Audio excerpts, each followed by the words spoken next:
ਹਾਂਜੀ, ਵਾਹਿਗੁਰੂ ਜੀ ਕਾ ਖਾਲਸਾ, ਵਾਹਿਗੁਰੂ ਜੀ ਕੀ ਫਤਿਹ ਜੀ। ਅੱਜ ਸਾਡੇ ਵਾਸਤੇ ਬਹੁਤ ਹੀ ਕੀਮਤੀ ਦਿਨ ਹੈ ਜੀ, ਕਿਉਂਕਿ ਸਿੱਖ ਕੌਮ ਪਹਿਲੀ ਵਾਰ ਗੁਰੂ ਤੇਗ ਬਹਾਦਰ ਸਾਹਿਬ ਜੀ ਦੇ ਪ੍ਰਕਾਸ਼ ਪੁਰਬ ਦੀ ਸ਼ਤਾਬਦੀ ਮਨਾ ਰਹੀ ਹੈ। ਤੇ ਸਾਡੀ ਜ਼ਿੰਦਗੀ ਦੇ ਵਿੱਚ ਅੱਜ ਦਾ ਜਿਹੜਾ ਦਿਨ ਹੈ ਇਹ ਦੁਬਾਰੇ ਨਹੀਂ ਆਉਣਾ, ਕਿਉਂਕਿ 100 ਸਾਲ ਅਸੀਂ ਜਿਉਣਾ ਨਹੀਂ ਹੈ, ਤੇ ਸਾਡੀ ਜ਼ਿੰਦਗੀ ਵਿੱਚ ਵੀ ਤੇ ਕੌਮ ਦੀ ਜ਼ਿੰਦਗੀ ਵਿੱਚ ਵੀ। ਮੈਂ ਥੋੜਾ ਜਿਹਾ ਬਰੀਫ ਕਰ ਦੇਵਾਂ ਤੁਹਾਡੇ ਚੋਂ ਜਿਨ੍ਹਾਂ ਨੇ ਕਥਾ ਸੁਣੀ ਹੋਏਗੀ, ਉੱਥੇ ਵੀ ਮੈਂ ਜ਼ਿਕਰ ਕੀਤਾ ਸੀ। ਤੇ ਜਿਸ ਵੇਲੇ 10ਵੇਂ ਪਾਤਸ਼ਾਹ ਗੁਰੂ ਗੋਬਿੰਦ ਸਿੰਘ ਸਾਹਿਬ ਜੀ ਮਹਾਰਾਜ ਜੋਤੀ ਜੋਤ ਸਮਾਉਂਦੇ ਨੇ 1708 ਦੇ ਵਿੱਚ, ਉਸ ਤੋਂ ਬਾਅਦ ਬਾਬਾ ਬੰਦਾ ਸਿੰਘ ਬਹਾਦਰ ਹੋਰਾਂ ਦਾ ਜਿਹੜਾ ਰਾਜ ਹੈ 2 ਵਾਰੀ ਆਉਂਦਾ ਹੈ, ਤੇ 1616 ਦੇ ਵਿੱਚ ਉਹਨਾਂ ਦੀ ਜਿਹੜੀ ਹੈ ਉਹ ਸ਼ਹਾਦਤ ਹੋ ਜਾਂਦੀ ਹੈ। ਤੇ ਉਹਨਾਂ ਦੀ ਸ਼ਹਾਦਤ ਤੋਂ ਬਾਅਦ ਸਿੱਖ ਕੌਮ ਤੇ ਕਾਫੀ ਵਿਖਮ ਘੜੀਆਂ ਸ਼ੁਰੂ ਹੋ ਜਾਂਦੀਆਂ ਨੇ, ਤਕਰੀਬਨ 55 ਸਾਲ ਦੇ ਕਰੀਬ। ਉਸ ਵੇਲੇ ਬਾਬਾ ਬਘੇਲ ਸਿੰਘ ਜੀ ਹੁਰੀ ਤੇ ਉਹਨਾਂ ਦੇ ਸਾਥੀ ਜਿਹੜੇ ਨੇ ਉਹ ਕੌਮੀ ਹਾਲਾਤਾਂ ਨਾਲ ਜੂਝਦੇ ਨੇ, ਤੇ 19 ਵਾਰੀ ਦਿੱਲੀ ਜਿੱਤ ਕੇ ਫਤਿਹ ਕੀਤੀ ਜਾਂਦੀ ਹੈ। ਜਿੰਨੇ ਇਤਿਹਾਸਕ ਸਥਾਨ ਲੱਭਦੇ ਨੇ ਉਸ ਵੇਲੇ ਪਤਾ ਲੱਗਦਾ ਹੈ, ਤੇ ਉਹਨਾਂ ਅਸਥਾਨਾਂ ਨੂੰ ਉੱਥੇ ਗੁਰੂ ਘਰ ਬਣਾਏ ਜਾਂਦੇ ਨੇ। ਇਹ ਕੁਝ ਕਾਰਜ ਕਰਦਿਆਂ ਇਹ ਜਿਹੜੀ 17ਵੀਂ ਸ਼ਤਾਬਦੀ ਹੈ ਇਹ ਸਾਰੀ ਇਦਾਂ ਨਿਕਲ ਜਾਂਦੀ ਹੈ। ਕੋਈ ਵੀ ਇਹਦੇ ਚ 17ਵੀਂ ਸਦੀ ਜਿਹੜੀ 17ਵੀਂ ਸਦੀ ਹੈ ਉਹ ਖਾਲੀ ਨਿਕਲ ਜਾਂਦੀ ਹੈ, ਉਹਦੇ ਚ ਕੋਈ ਵੀ ਸ਼ਤਾਬਦੀ ਨਹੀਂ ਮਨਾਈ ਜਾਂਦੀ।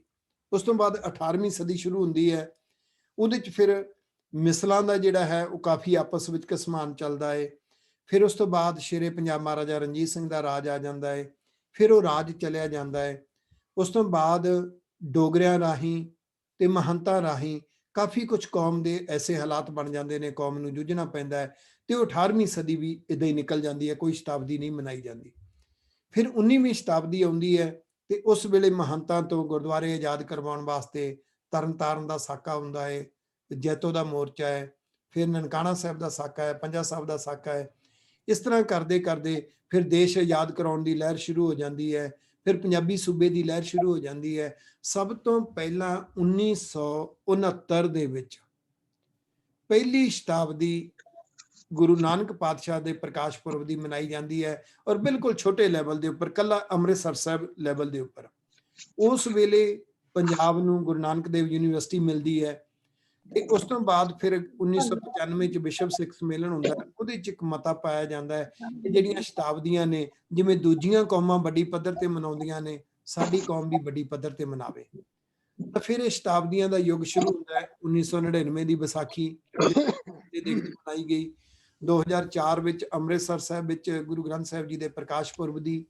ਉਸ ਤੋਂ ਬਾਅਦ ਫਿਰ ਗੁਰੂ ਅੰਗਦ ਦੇਵ ਸਾਹਿਬ ਜੀ ਦੇ ਪ੍ਰਕਾਸ਼ ਪੁਰਬ ਦੀ ਸ਼ਤਾਬਦੀ ਮਨਾਈ ਜਾਂਦੀ 2005 ਵਿੱਚ। 2008 ਦੇ ਵਿੱਚ ਗੁਰੂ ਗ੍ਰੰਥ ਸਾਹਿਬ ਜੀ ਦੀ ਜਿਹੜੀ ਸ਼ਤਾਬਦੀ ਆਈ ਹੈ, ਉਸ ਵੇਲੇ ਫਿਰ ਦੇਸ਼ਾਂ ਵਿਦੇਸ਼ਾਂ ਦੇ ਵਿੱਚ ਵੀ ਮਨਾਉਣ ਦਾ ਇੱਕ ਯੁੱਗ ਸ਼ੁਰੂ ਹੋ ਗਿਆ। ਤੇ ਆਹ ਜਿਹੜੀ ਸ਼ਤਾਬਦੀ ਹੈ ਇਹ ਕੌਮ ਪਹਿਲੀ ਵਾਰ ਮਨਾ ਰਹੀ ਹੈ, ਗੁਰੂ ਪਾਤਸ਼ਾਹ ਦੀ ਸ਼ਤਾਬਦੀ, ਤੇ ਆਪਣੀ ਜ਼ਿੰਦਗੀ ਵਿੱਚ ਅੱਜ ਦਾ ਦਿਨ ਜਿਹੜਾ ਹੈ ਇਹ ਦੁਬਾਰਾ ਨਹੀਂ ਆਉਣਾ। ਤੇ ਇਹ ਹੁਣ ਅੱਜ ਆਪਾਂ ਗੁਰੂ ਤੇਗ ਬਹਾਦਰ ਸਾਹਿਬ ਜੀ ਮਹਾਰਾਜ ਜੀ ਦੇ ਜੀਵਨ ਵਿੱਚੋਂ ਕੁਝ ਸਿੱਖਾਂਗੇ। ਅੱਜ ਮੈਂ ਇੱਕ ਸਲਾਈਡ ਸ਼ੋ ਬੱਚਿਆਂ ਦੇ ਨਾਲ ਸ਼ੇਅਰ ਕੀਤਾ ਸੀ, ਉਹੀ ਸਲਾਈਡ ਸ਼ੋ ਆਪਾਂ ਜਿਹੜਾ ਹੈ ਉਸ ਨੂੰ ਥੋੜਾ ਜਿਹਾ ਡਿਟੇਲ ਵਿੱਚ ਕਰ ਲੈਂਦੇ ਹਾਂ, ਤੇ ਫਿਰ ਜੇ ਸਮਾਂ ਮਿਲਿਆ ਤੇ ਆਪਾਂ ਦੂਸਰੇ ਨੁਕਤੇ ਵਿਚਾਰ ਲਵਾਂਗੇ, ਨਹੀਂ ਫਿਰ ਅੱਜ ਆਪਾਂ ਗੁਰੂ ਤੇਗ ਬਹਾਦਰ ਸਾਹਿਬ ਦੀ ਸ਼ਤਾਬਦੀ ਨੂੰ ਸਮਰਪਿਤ ਰੱਖਾਂਗੇ। ਤਾਂ ਮੈਂ ਇੱਕ ਫਾਈਲ ਤੁਹਾਨੂੰ ਸ਼ੇਅਰ ਕਰ ਰਿਹਾ, ਸਕਰੀਨ ਤੋਂ ਤੁਹਾਨੂੰ ਦਿਸੇਗੀ। 1 ਸੈਕਿੰਡ ਜੀ।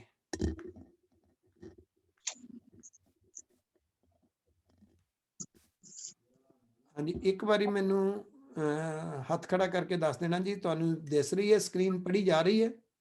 ਹਾਂਜੀ, ਧੰਨਵਾਦ ਜੀ, ਬਹੁਤ ਬਹੁਤ ਧੰਨਵਾਦ ਜੀ।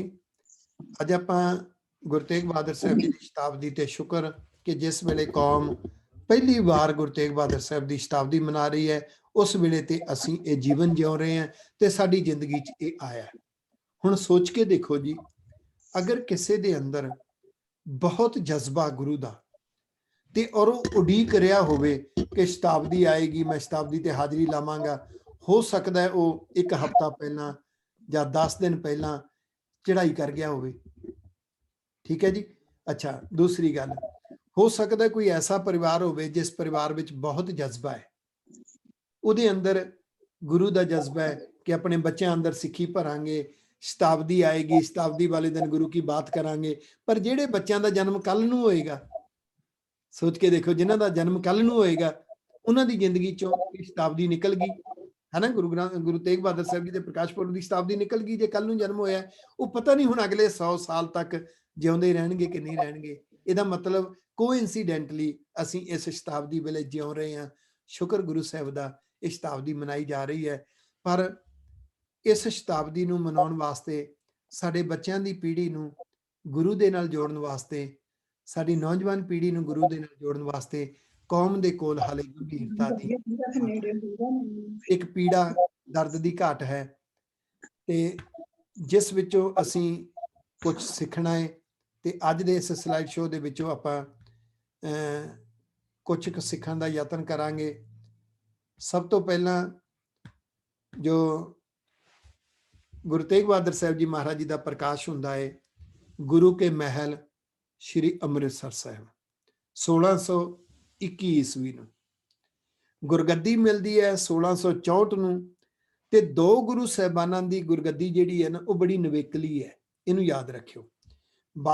ਗੁਰੂ ਨਾਨਕ ਪਾਤਸ਼ਾਹ ਦਾ ਗੁਰਗੱਦੀ ਪੁਰਬ ਵੀ ਕੋਈ ਨਹੀਂ, ਕਿਉਂਕਿ ਉਹਨਾਂ ਨੂੰ ਸਾਡਾ ਵਿਸ਼ਵਾਸ ਹੈ ਕਿ ਧੁਰ ਦਰਗਾਹੋਂ ਗੁਰਗੱਦੀ ਮਿਲੀ ਹੈ। ਠੀਕ ਹੈ ਜੀ।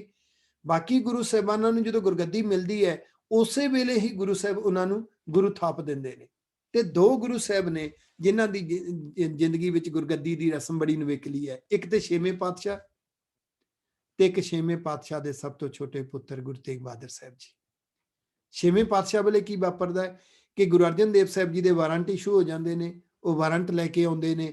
ਸਤਿਗੁਰ ਸੱਚੇ ਪਾਤਸ਼ਾਹ ਜਾਣ ਗਏ ਨੇ ਵੀ ਇਹ ਸਭ ਇਹਨਾਂ ਦੇ ਬਹਾਨੇ ਨੇ, ਇਹ ਤੇ ਹੁਣ ਜਿਹੜਾ ਨਿਸ਼ਚਾ ਆਇਆ ਸੀਸ ਲੱਗੇਗਾ, ਹੁਣ ਸ਼ਹਾਦਤ ਹੋਣੀ ਹੈ। ਤੇ ਗੁਰੂ ਅਰਜਨ ਦੇਵ ਪਾਤਸ਼ਾਹ ਜੀ ਸ਼੍ਰੀ ਅਕਾਲ ਤਖਤ ਸਾਹਿਬ ਦੇ ਅੰਦਰ, ਜਿੱਥੇ ਅੱਜ ਗੁਰੂ ਗ੍ਰੰਥ ਸਾਹਿਬ ਜੀ ਪ੍ਰਕਾਸ਼ ਹੁੰਦੇ ਨੇ, ਦਰਬਾਰ ਸਾਹਿਬ ਤੋਂ ਜਾਂਦੇ ਨੇ ਨਾ ਰਾਤ ਨੂੰ ਸੁਖਾਸਨ ਹੋ ਕੇ, ਜਿਸ ਕਮਰੇ ਵਿੱਚ ਪ੍ਰਕਾਸ਼ ਹੁੰਦੇ ਨੇ ਉਹਨੂੰ ਕੋਠਾ ਸਾਹਿਬ ਕਹਿੰਦੇ ਨੇ।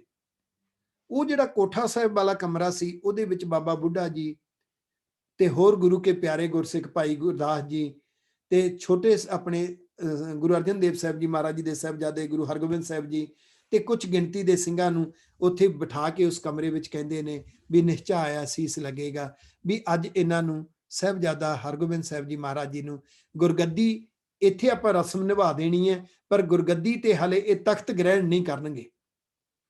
ਅਸੀਂ ਜਾਵਾਂਗੇ, ਮੇਰੇ ਨਾਲ 5 ਸਿੰਘ ਜਾਣਗੇ, ਜਿਨ੍ਹਾਂ ਨੂੰ ਭਾਈ ਗੁਰਦਾਸ ਜੀ ਲਿਖਦੇ ਨੇ ਵਿਧਿਆ ਜੇਠਾ ਲੰਗ ਪੁਰਾਣਾ ਪੈੜਾ ਮੋਖਾ ਸੰਗ ਸਧਾਣਾ। ਉਹ 5 ਗੁਰਸਿੱਖ ਨਾਲ ਜਾਂਦੇ ਨੇ ਗੁਰੂ ਪਾਤਸ਼ਾਹ ਦੇ। ਸ਼ਹਾਦਤ ਵਾਪਰੇਗੀ। ਸ਼ਹਾਦਤ ਤੋਂ ਬਾਅਦ ਤੁਹਾਡੇ ਕੋਲੇ 5 ਸਿੰਘ ਮੈਸੇਜ ਲੈ ਕੇ ਆਉਣਗੇ ਤੇ ਬਾਬਾ ਬੁੱਢਾ ਜੀ ਨੂੰ ਕਹਿੰਦੇ ਨੇ ਫਿਰ ਤੁਸੀਂ ਇਦਾਂ ਕਰਿਓ, ਕੋਈ ਇੱਕ ਦਿਨ ਰੱਖ ਲਿਓ ਜਿਹੜੇ ਦਿਨ ਤੇ ਸੰਗਤਾਂ ਸਾਰੀਆਂ ਇਕੱਠੀਆਂ ਹੋ ਸਕਣ। ਉਸ ਦਿਨ ਸਾਹਿਬਜ਼ਾਦਾ ਹਰਗੋਬਿੰਦ ਸਾਹਿਬ ਜੀ ਤਖਤ ਗ੍ਰਹਿਣ ਕਰਨਗੇ। ਦੇਖੋ, ਇੱਕ ਨਵੇਕਲੀ ਚੀਜ਼ ਸੀ। ਗੁਰੂ ਹਰਗੋਬਿੰਦ ਸਾਹਿਬ ਜੀ ਦੇ ਗੁਰਗੱਦੀ ਪੁਰਬ ਦੇ ਨਾਲ ਸੰਬੰਧਿਤ 2 ਦਿਨ ਆਉਂਦੇ ਨੇ। ਇੱਕ ਗੁਰਗੱਦੀ ਪੁਰਬ ਤੁਸੀਂ ਵਾਚ ਆਊਟ ਕਰਦੇ ਰਹੇ ਹੋ, ਇਹ ਗੁਰੂ ਪਾਤਸ਼ਾਹ ਦੀ ਸ਼ਹੀਦੀ ਤੋਂ ਕੁਝ ਦਿਨ ਪਹਿਲਾਂ ਆਉਂਦਾ ਗੁਰਪੁਰਬ। ਫਿਰ ਕੁਝ ਸਮੇਂ ਬਾਅਦ ਮੀਰੀ ਪੀਰੀ ਦਿਵਸ ਆਉਂਦਾ, ਜਿਹਨੂੰ ਕਿਹਾ ਜਾਂਦਾ ਕਿ 2 ਤਲਵਾਰਾਂ ਪਹਿਨੀਆਂ, ਉਹ ਤਖਤ ਗ੍ਰਹਿਣ ਕੀਤਾ ਗੁਰੂ ਪਾਤਸ਼ਾਹ ਨੇ। ਇਸ ਤਰ੍ਹਾਂ ਛੇਵੇਂ ਪਾਤਸ਼ਾਹ ਦੀ ਗੁਰਗੱਦੀ ਨਾਲ ਸੰਬੰਧਿਤ 2 ਦਿਹਾੜੇ ਨੇ, ਇੱਕ ਗੁਰਗੱਦੀ ਪੁਰਬ, ਇੱਕ ਤਖਤ ਨਸ਼ੀਨੀ ਕਹਿ ਸਕਦੇ ਹਾਂ ਅਸੀਂ ਉਸ ਨੂੰ, ਮੀਰੀ ਪੀਰੀ ਦਿਵਸ। ਇਹ ਪਿਤਾ ਗੁਰੂ ਹਰਗੋਬਿੰਦ ਸਾਹਿਬ ਜੀ ਦੀ ਗੁਰਗੱਦੀ ਵੇਲੇ ਤੇ ਧੰਨ ਗੁਰੂ ਤੇਗ ਬਹਾਦਰ ਸਾਹਿਬ ਜੀ ਮਹਾਰਾਜ ਜੀ ਦੀ ਗੁਰਗੱਦੀ ਵੇਲੇ ਵੀ ਇਹ ਬੜਾ ਇੱਕ ਨਵੇਕਲਾ ਜਾਂ ਕੌਤਕ ਵਾਪਰਿਆ।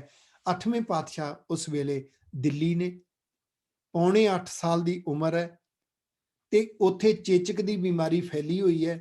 ਗੁਰੂ ਪਾਤਸ਼ਾਹ ਉਹਨਾਂ ਮਰੀਜ਼ਾਂ ਦੀ ਸੰਭਾਲ ਕਰਦੇ ਨੇ। ਜਿਵੇਂ ਅੱਜ ਤੁਸੀਂ ਦੇਖਦੇ ਹੋ ਕਰੋਨਾ, ਇੰਡੀਆ ਦੇ ਵਿੱਚ ਕਿੰਨਾ ਬੁਰਾ ਹਾਲ ਹੋ ਰਿਹਾ ਹੈ। ਉੱਥੇ ਦੇਖਿਆ ਜਾ ਰਿਹਾ ਹੈ ਕੋਈ ਜਿਹੜੀ ਡੈੱਡ ਬੋਡੀ ਹੈ ਨਾ, ਉਹਦੇ ਨੇੜੇ ਨਹੀਂ ਆ ਰਿਹਾ, ਕਿਤੇ ਕਰੋਨਾ ਸਾਨੂੰ ਨਾ ਹੋ ਜਾਵੇ। ਆਪਾਂ ਦੇਖਦੇ ਕੌਮ ਦੇ ਹੀਰੇ ਭਾਈ ਸਾਹਿਬ ਭਾਈ ਨਿਰਮਲ ਸਿੰਘ ਜੀ ਹੋਰੀ ਪਿਛਲੇ ਸਾਲ ਚੜ੍ਹਾਈ ਕਰਦੇ ਨੇ, ਸਿਰਫ ਕਰੋਨਾ ਕਰਕੇ ਉਹਨਾਂ ਨੂੰ ਸੰਸਕਾਰ ਕਰਨ ਵਾਸਤੇ ਕੋਈ ਜਗ੍ਹਾ ਨਹੀਂ ਸੀ ਦੇ ਰਿਹਾ। ਜਿਹੜੀਆਂ ਭਿਆਨਕ ਬਿਮਾਰੀਆਂ ਹੁੰਦੀਆਂ ਨੇ ਉਹਦੇ 'ਚ ਅੱਜ ਗਵਰਨਮੈਂਟ ਵੀ ਕਹਿੰਦੀ ਹੈ ਕੁਆਰੰਟਾਈਨ ਹੋ ਜਾਓ, ਤੁਹਾਡਾ ਪਰਿਵਾਰ ਤੁਹਾਨੂੰ ਇੱਥੇ ਖਾਣਾ ਰੱਖ ਦੇਗਾ ਤੇ ਤੁਸੀਂ ਇੱਥੋਂ ਖਾਣਾ ਖਾ ਲਿਓ, ਇੱਕ ਦੂਜੇ ਨੂੰ ਮਿਲਣਾ ਨਹੀਂ। ਇਸੇ ਤਰ੍ਹਾਂ ਉਹਨਾਂ ਜ਼ਮਾਨਿਆਂ ਜਿਹੜੀ ਚੇਚਕ ਦੀ ਬਿਮਾਰੀ ਹੁੰਦੀ ਸੀ, ਮੂੰਹ ਤੇ ਸਾਰੇ ਪਿਲਕਰੇ ਹੋ ਜਾਣੇ, ਸਾਰੇ ਸਰੀਰ ਤੇ ਜਿਵੇਂ ਛਾਲੇ ਜਿਹੇ ਹੋਏ ਹੁੰਦੇ ਨੇ, ਇਸ ਤਰ੍ਹਾਂ ਦੀ ਨਾ ਹੀ ਉਹ ਅਲਰਜੀ ਜੀ ਹੁੰਦੀ ਸੀ, ਨਾ ਛਾਲੇ ਹੁੰਦੇ ਸੀ। ਤੇ ਉਹ ਇਸ ਤਰ੍ਹਾਂ ਦੇ ਉਹਦੇ 'ਚ ਕਹਿੰਦੇ ਸੀ ਵੀ ਜਿਹੜਾ ਨੇੜੇ ਲੱਗੂਗਾ ਉਹਨੂੰ ਵੀ ਹੋ ਜਾਣਾ ਹੈ। ਤੇ ਬੱਚਿਆਂ ਨੂੰ ਕਹਿੰਦੇ ਸੀ ਉਹਦੇ ਵੱਲ ਦੇਖੀ ਨਾ, ਦੇਖੇ ਤੋਂ ਵੀ ਹੋ ਜਾਏਗਾ, ਤੇ ਕੋਈ ਨੇੜੇ ਨਹੀਂ ਸੀ ਲੱਗਦਾ, ਲੋਕ ਮਰ ਰਹੇ ਸਨ। ਤੇ ਗੁਰੂ ਪਾਤਸ਼ਾਹ ਉਮਰ 7.5 ਸਾਲ ਦੀ ਉਮਰ 'ਚ ਉੱਥੇ ਪਹੁੰਚਦੇ ਨੇ, ਉੱਥੇ ਮਰੀਜ਼ਾਂ ਦੀ ਸੰਭਾਲ ਕਰਦੇ ਨੇ। ਹੁਣ ਕੁਝ ਚੀਜ਼ਾਂ ਅਸੀਂ ਉਭਾਰ ਨਹੀਂ ਸਕੇ, ਲੋਕਾਂ ਨੂੰ ਦੱਸ ਨਹੀਂ ਸਕੇ, ਕਿਵੇਂ ਗੁਰੂ ਪਾਤਸ਼ਾਹ ਉਹਨਾਂ ਦੇ ਚਿਹਰੇ ਸਾਫ਼ ਕਰਦੇ ਹੋਣਗੇ, ਕਿਉਂਕਿ ਰੂੰ ਕਾਟਨ ਨਾਲ ਹੀ ਉਹ ਸਾਫ਼ ਕਰਨਾ ਪੈਂਦਾ ਹੋਏਗਾ। ਕਿੱਦਾਂ ਉਹਨਾਂ ਦੀ ਸੰਭਾਲ ਕਰਦੇ ਸੀ, ਜਿਨ੍ਹਾਂ ਦੇ ਕੋਲੇ ਨੇੜੇ ਕੋਈ ਨਹੀਂ ਆਉਂਦਾ।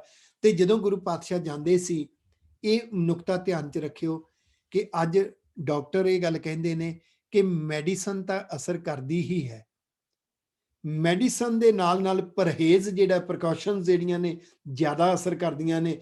ਤੇ ਤੀਜੀ ਗੱਲ ਉਹ ਕਹਿੰਦੇ ਨੇ ਸਭ ਤੋਂ ਵੱਧ ਅਸਰ ਹੁੰਦਾ ਸਾਈਕੋਲੋਜੀਕਲੀ, ਉਹਦੀ ਜਿਹੜੀ ਹੈ ਉਸਨੂੰ ਸਾਈਕੋਲੋਜੀਕਲੀ ਟ੍ਰੀਟਮੈਂਟ, ਕਿਸੇ ਨੂੰ ਹੌਸਲਾ ਦੇ ਦੇਣਾ ਵੀ ਕੁਛ ਨਹੀਂ ਹੁੰਦਾ, ਬੇਫਿਕਰ ਰਹੋ ਤੁਸੀਂ। ਉਹ ਜਿਹੜੇ ਹੌਸਲਾ ਹੋ ਜਾਂਦਾ ਨਾ ਅੰਦਰੋਂ, ਉਹਦੇ ਨਾਲ ਦਵਾਈ ਬਹੁਤ ਛੇਤੀ ਲੱਗਦੀ ਹੈ। ਡਾਕਟਰ ਵੀ ਇਸ ਗੱਲ ਨੂੰ ਮੰਨਦੇ ਨੇ ਕਿ ਜਦੋਂ ਬੰਦੇ ਦੇ ਅੰਦਰ ਹੌਸਲਾ ਪੈਦਾ ਹੋ ਜਾਂਦਾ, ਉਹਦਾ ਇਮਿਊਨ ਸਿਸਟਮ ਜਿਹੜਾ ਹੈ ਮਜ਼ਬੂਤ ਹੋ ਜਾਂਦਾ ਹੈ।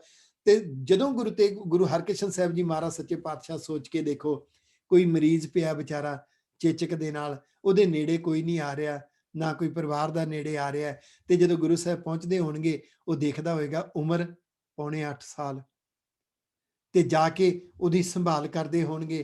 ਤੇ ਉਹਨੂੰ ਇੰਨਾ ਹੌਸਲਾ ਮਿਲ ਜਾਂਦਾ ਸੀ, ਇੰਨਾ ਹੌਸਲਾ ਮਿਲ ਜਾਂਦਾ ਸੀ, ਕਿਉਂਕਿ ਜਿਹੜਾ ਅੰਦਰਲਾ ਹੌਸਲਾ ਹੈ ਨਾ, ਉਹ ਬਿਮਾਰੀ ਨਾਲ ਜੂਝ ਜਾਂਦਾ। ਫਿਰ ਆਪਾਂ ਦੇਖਦੇ ਹਾਂ ਅੱਜ ਬਹੁਤ ਸਾਰੇ ਲੋਕ, ਜਿਨ੍ਹਾਂ ਨੂੰ ਜਦੋਂ ਪਤਾ ਲੱਗਦਾ ਨਾ ਕਿ ਮੈਨੂੰ ਕੈਂਸਰ ਹੋ ਗਿਆ ਜਾਂ ਕੋਈ ਐਸੀ ਬਿਮਾਰੀ ਹੋ ਗਈ ਜਿਹੜੀ ਨਹੀਂ ਹਟਣੀ, ਤੇ ਜਿਹੜੇ ਮਜ਼ਬੂਤ ਇਰਾਦੇ ਵਾਲੇ ਹੁੰਦੇ ਨਾ, ਉਹ ਕਹਿੰਦੇ ਕੋਈ ਗੱਲ ਨਹੀਂ, ਫਿਰ ਕੀ ਹੋ ਗਿਆ, ਹੁਣ ਬਿਮਾਰੀ ਹੋ ਗਈ, ਹੁਣ ਜੂਝਣਾ, ਜਦੋਂ ਮੌਤ ਆਏਗੀ ਦੇਖੀ ਜਾਏਗੀ, ਨਿੱਤ ਤਾਂ ਨਹੀਂ ਮਰ ਮਰ ਕੇ ਜਿਉਣਾ।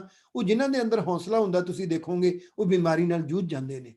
ਤੇ ਉਸ ਵੇਲੇ ਲੋਕਾਂ ਦੇ ਅੰਦਰ ਇੱਕ ਚਾਅ ਚੜ੍ਹ ਜਾਂਦਾ ਸੀ, ਜਿਹਨੂੰ ਦੇਖ ਕੇ ਇਹ ਗੱਲ ਉਸ ਵੇਲੇ ਬਣੀ ਸੀ, ਸ਼੍ਰੀ ਹਰਿਕ੍ਰਿਸ਼ਨ ਧਿਆਈ ਹੈ ਜਿਸ ਡਿਠਾ ਸਭ ਦੁਖ ਜਾਏ।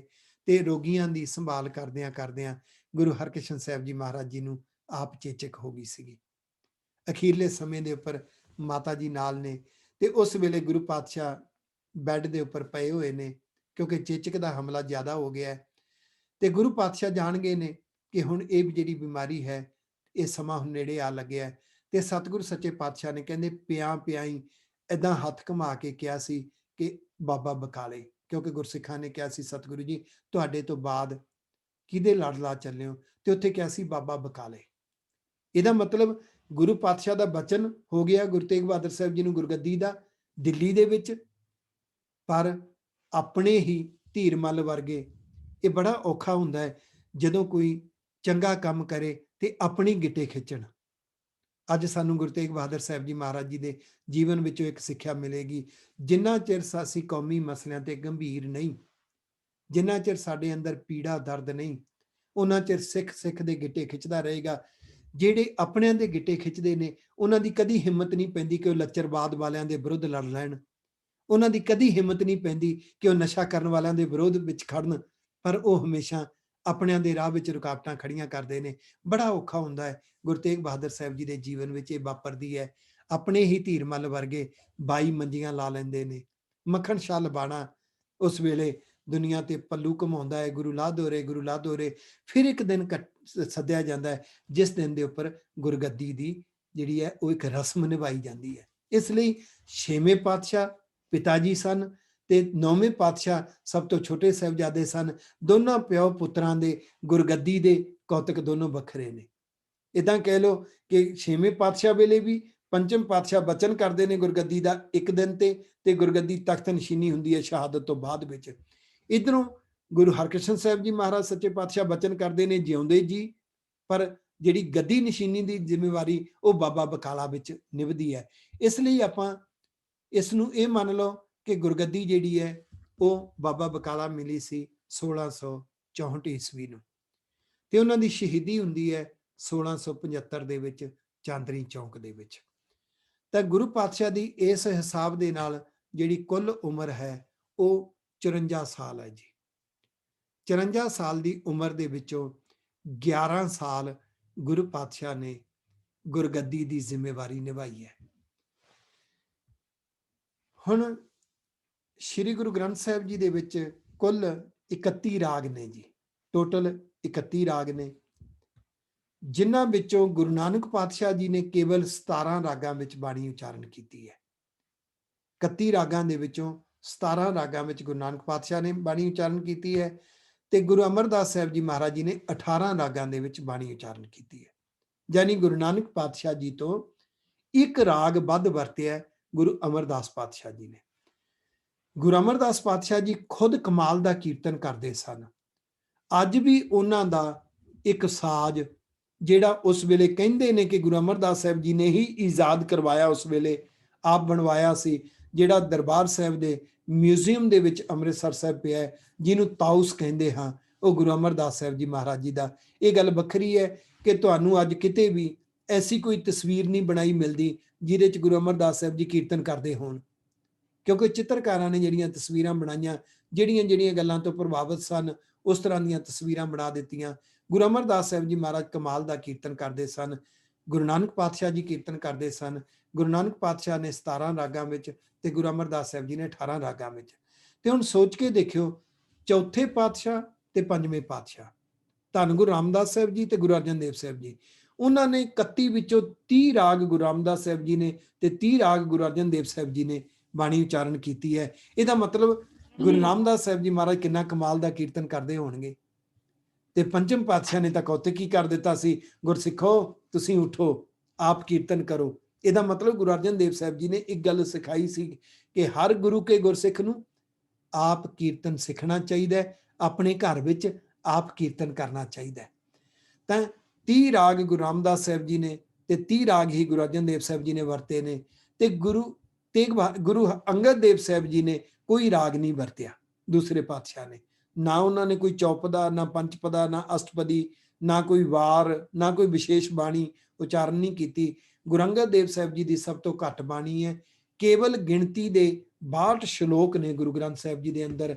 ਇਦਾਂ ਕਹਿ ਲਓ, ਗੁਰੂ ਅੰਗਦ ਦੇਵ ਸਾਹਿਬ ਜੀ ਜਦੋਂ ਗੱਲ ਕਰਦੇ ਸੀ, 2 ਪੰਕਤੀਆਂ ਵਿੱਚ ਹੀ ਸਬਜੈਕਟ ਦੁਨੀਆ ਦੇ ਸਾਹਮਣੇ ਰੱਖ ਦਿੰਦੇ ਸੀ।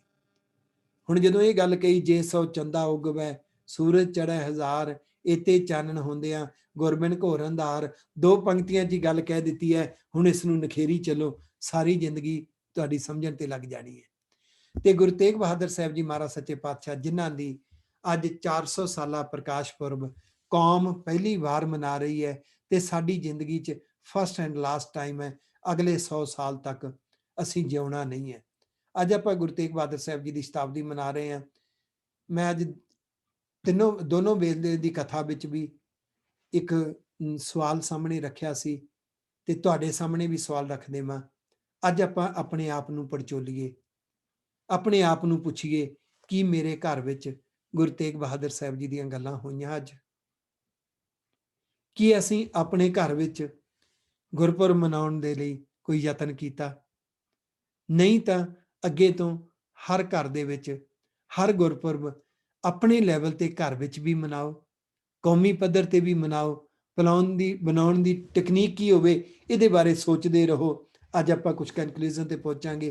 ਤੇ ਨਾਲ ਮੈਂ ਜਿੰਨੇ ਵੀ ਪਰਿਵਾਰ, ਅੱਜ ਆਪਣੇ ਕੋਲੇ 26 ਪਰਿਵਾਰ ਜੁੜੇ ਹੋਏ ਨੇ ਤੇ 3 ਪਰਿਵਾਰਾਂ ਦੇ ਮੈਸੇਜ ਮੇਰੇ ਕੋਲੇ ਆਏ ਨੇ ਜਿਹੜੇ ਕਿਸੇ ਕਾਰਨ ਕਰਕੇ ਅੱਜ ਨਹੀਂ ਪਹੁੰਚ ਸਕੇ। ਕੈਲੀਫੋਰਨੀਆ ਵਾਲੇ ਪਰਿਵਾਰ ਅੱਜ ਕਿਸੇ ਦੇ ਘਰ ਕੋਈ ਪ੍ਰੋਗਰਾਮ ਸੀ, ਉੱਥੇ ਗਏ ਹੋਏ ਨੇ ਤੇ ਜਿੱਥੋਂ ਉਹ ਨਹੀਂ ਵਾਪਸ ਆ ਸਕੇ, ਉਹਨਾਂ ਦਾ ਮੈਸੇਜ ਆਇਆ ਸੀ। ਤਾਂ 26 ਪਰਿਵਾਰ ਅੱਜ ਆਪਣੇ ਨਾਲ ਜੁੜੇ ਹੋਏ ਨੇ। ਤੇ ਨਾਲ ਮੈਂ ਤੁਹਾਨੂੰ ਦੱਸ ਦੇਵਾਂ, ਅੱਜ ਮੇਰੇ ਬੇਟੇ ਨੇ ਤੇ ਸਿੰਘਣੀ ਵੀ ਸਕਰੀਨ ਤੇ ਹੈ, ਉਹਨਾਂ ਨੇ ਅੱਜ ਕੜਾਹ ਪ੍ਰਸ਼ਾਦੀ ਦੇਗ ਬਣਾਈ ਹੋਈ ਹੈ।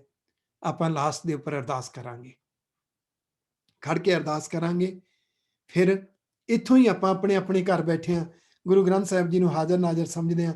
ਉਹ ਕੜਾਹ ਪ੍ਰਸ਼ਾਦ ਦੀ ਦੇਗ ਦਰ ਪ੍ਰਵਾਨ ਦੀ ਅਰਦਾਸ ਵੀ ਕਰਾਂਗੇ। ਤੇ ਉਸ ਤੋਂ ਬਾਅਦ ਜਿਹੜਾ ਅੱਜ ਦਰਬਾਰ ਸਾਹਿਬ ਦਾ ਹੁਕਮਨਾਮਾ ਹੋਏਗਾ, ਹੋ ਸਕਦਾ ਹੁਕਮਨਾਮਾ ਉੱਥੇ ਦਾ ਦਿਨ ਚੜ੍ਹ ਗਿਆ, ਨਵਾਂ ਆ ਗਿਆ ਹੋਵੇ। ਜਿਹੜਾ ਹੁਕਮਨਾਮਾ ਹੋਇਆ ਅੱਜ ਆਪਾਂ ਹੁਕਮਨਾਮਾ ਵੀ ਲਵਾਂਗੇ। ਪਰ ਅੱਜ ਜੇ ਸਾਡੀ ਜ਼ਿੰਦਗੀ 'ਚ ਇੱਕੋ ਵਾਰੀ ਆਉਣ ਵਾਲਾ ਦਿਨ ਸੀ ਤੇ ਸੱਚ ਜਾਣਿਓ, ਉਤਨੀ ਗੰਭੀਰਤਾ, ਉਤਨੀ ਚੇਤਨਾ, ਉਤਨੀ ਪੀੜਾ ਹਾਲੇ ਨਹੀਂ ਇਹ ਜਗਾਉਣੀ ਪਵੇਗੀ। ਬੱਚਿਆਂ ਅੰਦਰ ਜਾਗ ਸਕਦੀ ਹੈ। ਹੋਰ ਸ਼ਤਾਬਦੀਆਂ ਆਉਣੀਆਂ ਨੇ ਆਉਣ ਵਾਲੇ ਸਮੇਂ 'ਚ। ਉਹ ਸ਼ਤਾਬਦੀਆਂ ਵੀ ਉਹ ਆਉਣੀਆਂ ਨੇ ਜਿਹੜੀਆਂ ਕੌਮ ਪਹਿਲੀ ਵਾਰ ਮਨਾਏਗੀ। ਸਾਡੀ ਜ਼ਿੰਦਗੀ 'ਚ ਇੱਕੋ ਵਾਰੀ ਆਉਣਗੀਆਂ ਤੇ ਉਹਦੇ ਲਈ ਸਾਡੇ ਅੰਦਰ ਇੱਕ ਚੇਤਨਾ ਹੋਵੇ ਤਾਂ ਅੱਜ ਉਹ ਦਿਹਾੜਾ ਹੈ ਬੜਾ ਕੀਮਤੀ। ਤੇ ਮੈਂ ਇੱਕ ਹੋਰ ਸਵਾਲ ਤੁਹਾਡੇ ਸਾਹਮਣੇ ਰੱਖਾਂਗਾ, ਕਿਉਂਕਿ ਸਾਰੇ ਪੜ੍ਹੇ ਲਿਖੇ ਸੱਜਣ ਬੈਠੇ ਨੇ, ਸੂਝਵਾਨ ਪਰਿਵਾਰ ਨੇ। ਸਾਰੇ ਪਰਿਵਾਰਾਂ ਨੂੰ ਇੱਕ ਸਵਾਲ, ਅੱਜ ਸਾਰਾ ਦਿਨ ਮਨ ਕਿਤੇ ਚੰਚਲਤਾਈ ਵਿੱਚ ਕਿਤੇ ਹਾਹਾ ਹੂਹੂ ਤਾਂ ਨਹੀਂ ਸੀ ਕਰਦਾ, ਕਿਉਂਕਿ ਅੱਜ ਦਾ ਦਿਨ ਸਾਡੀ ਜ਼ਿੰਦਗੀ 'ਚ ਆਮ ਦਿਨ ਨਹੀਂ ਹੈ, ਔਰ ਇਹ ਅੱਜ ਦਾ ਦਿਨ ਲੰਘ ਜਾਏਗਾ, ਮੁੜ ਕੇ ਨਹੀਂ ਆਏਗਾ।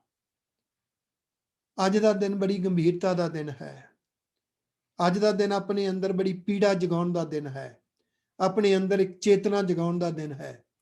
ਗੱਲਾਂ ਬਾਤਾਂ ਉਹਨਾਂ ਚਿਰ ਕੋਈ ਮਾਇਨੇ ਨਹੀਂ ਰੱਖਣਗੀਆਂ ਜਿੰਨਾ ਚਿਰ ਅਸੀਂ ਕੌਮ ਦੇ ਲਈ ਜਿਹੜੇ ਮਸਲਿਆਂ ਤੇ ਡਿਸਕਸ਼ਨ ਕਰਦੇ ਹਾਂ ਉਹਦੇ ਲਈ ਆਪਾ ਵਾਰਨ ਦੀ ਸਾਡੇ ਅੰਦਰ ਚੇਤਨਾ ਨਹੀਂ ਆਏਗੀ। ਅੱਜ ਜੇ ਸ਼ਤਾਬਦੀ ਵਾਲੇ ਦਿਨ ਸਾਡੇ ਅੰਦਰ ਚੇਤਨਾ ਨਾ ਆਈ ਤੇ ਆਵੇਗੀ ਵੀ ਨਹੀਂ।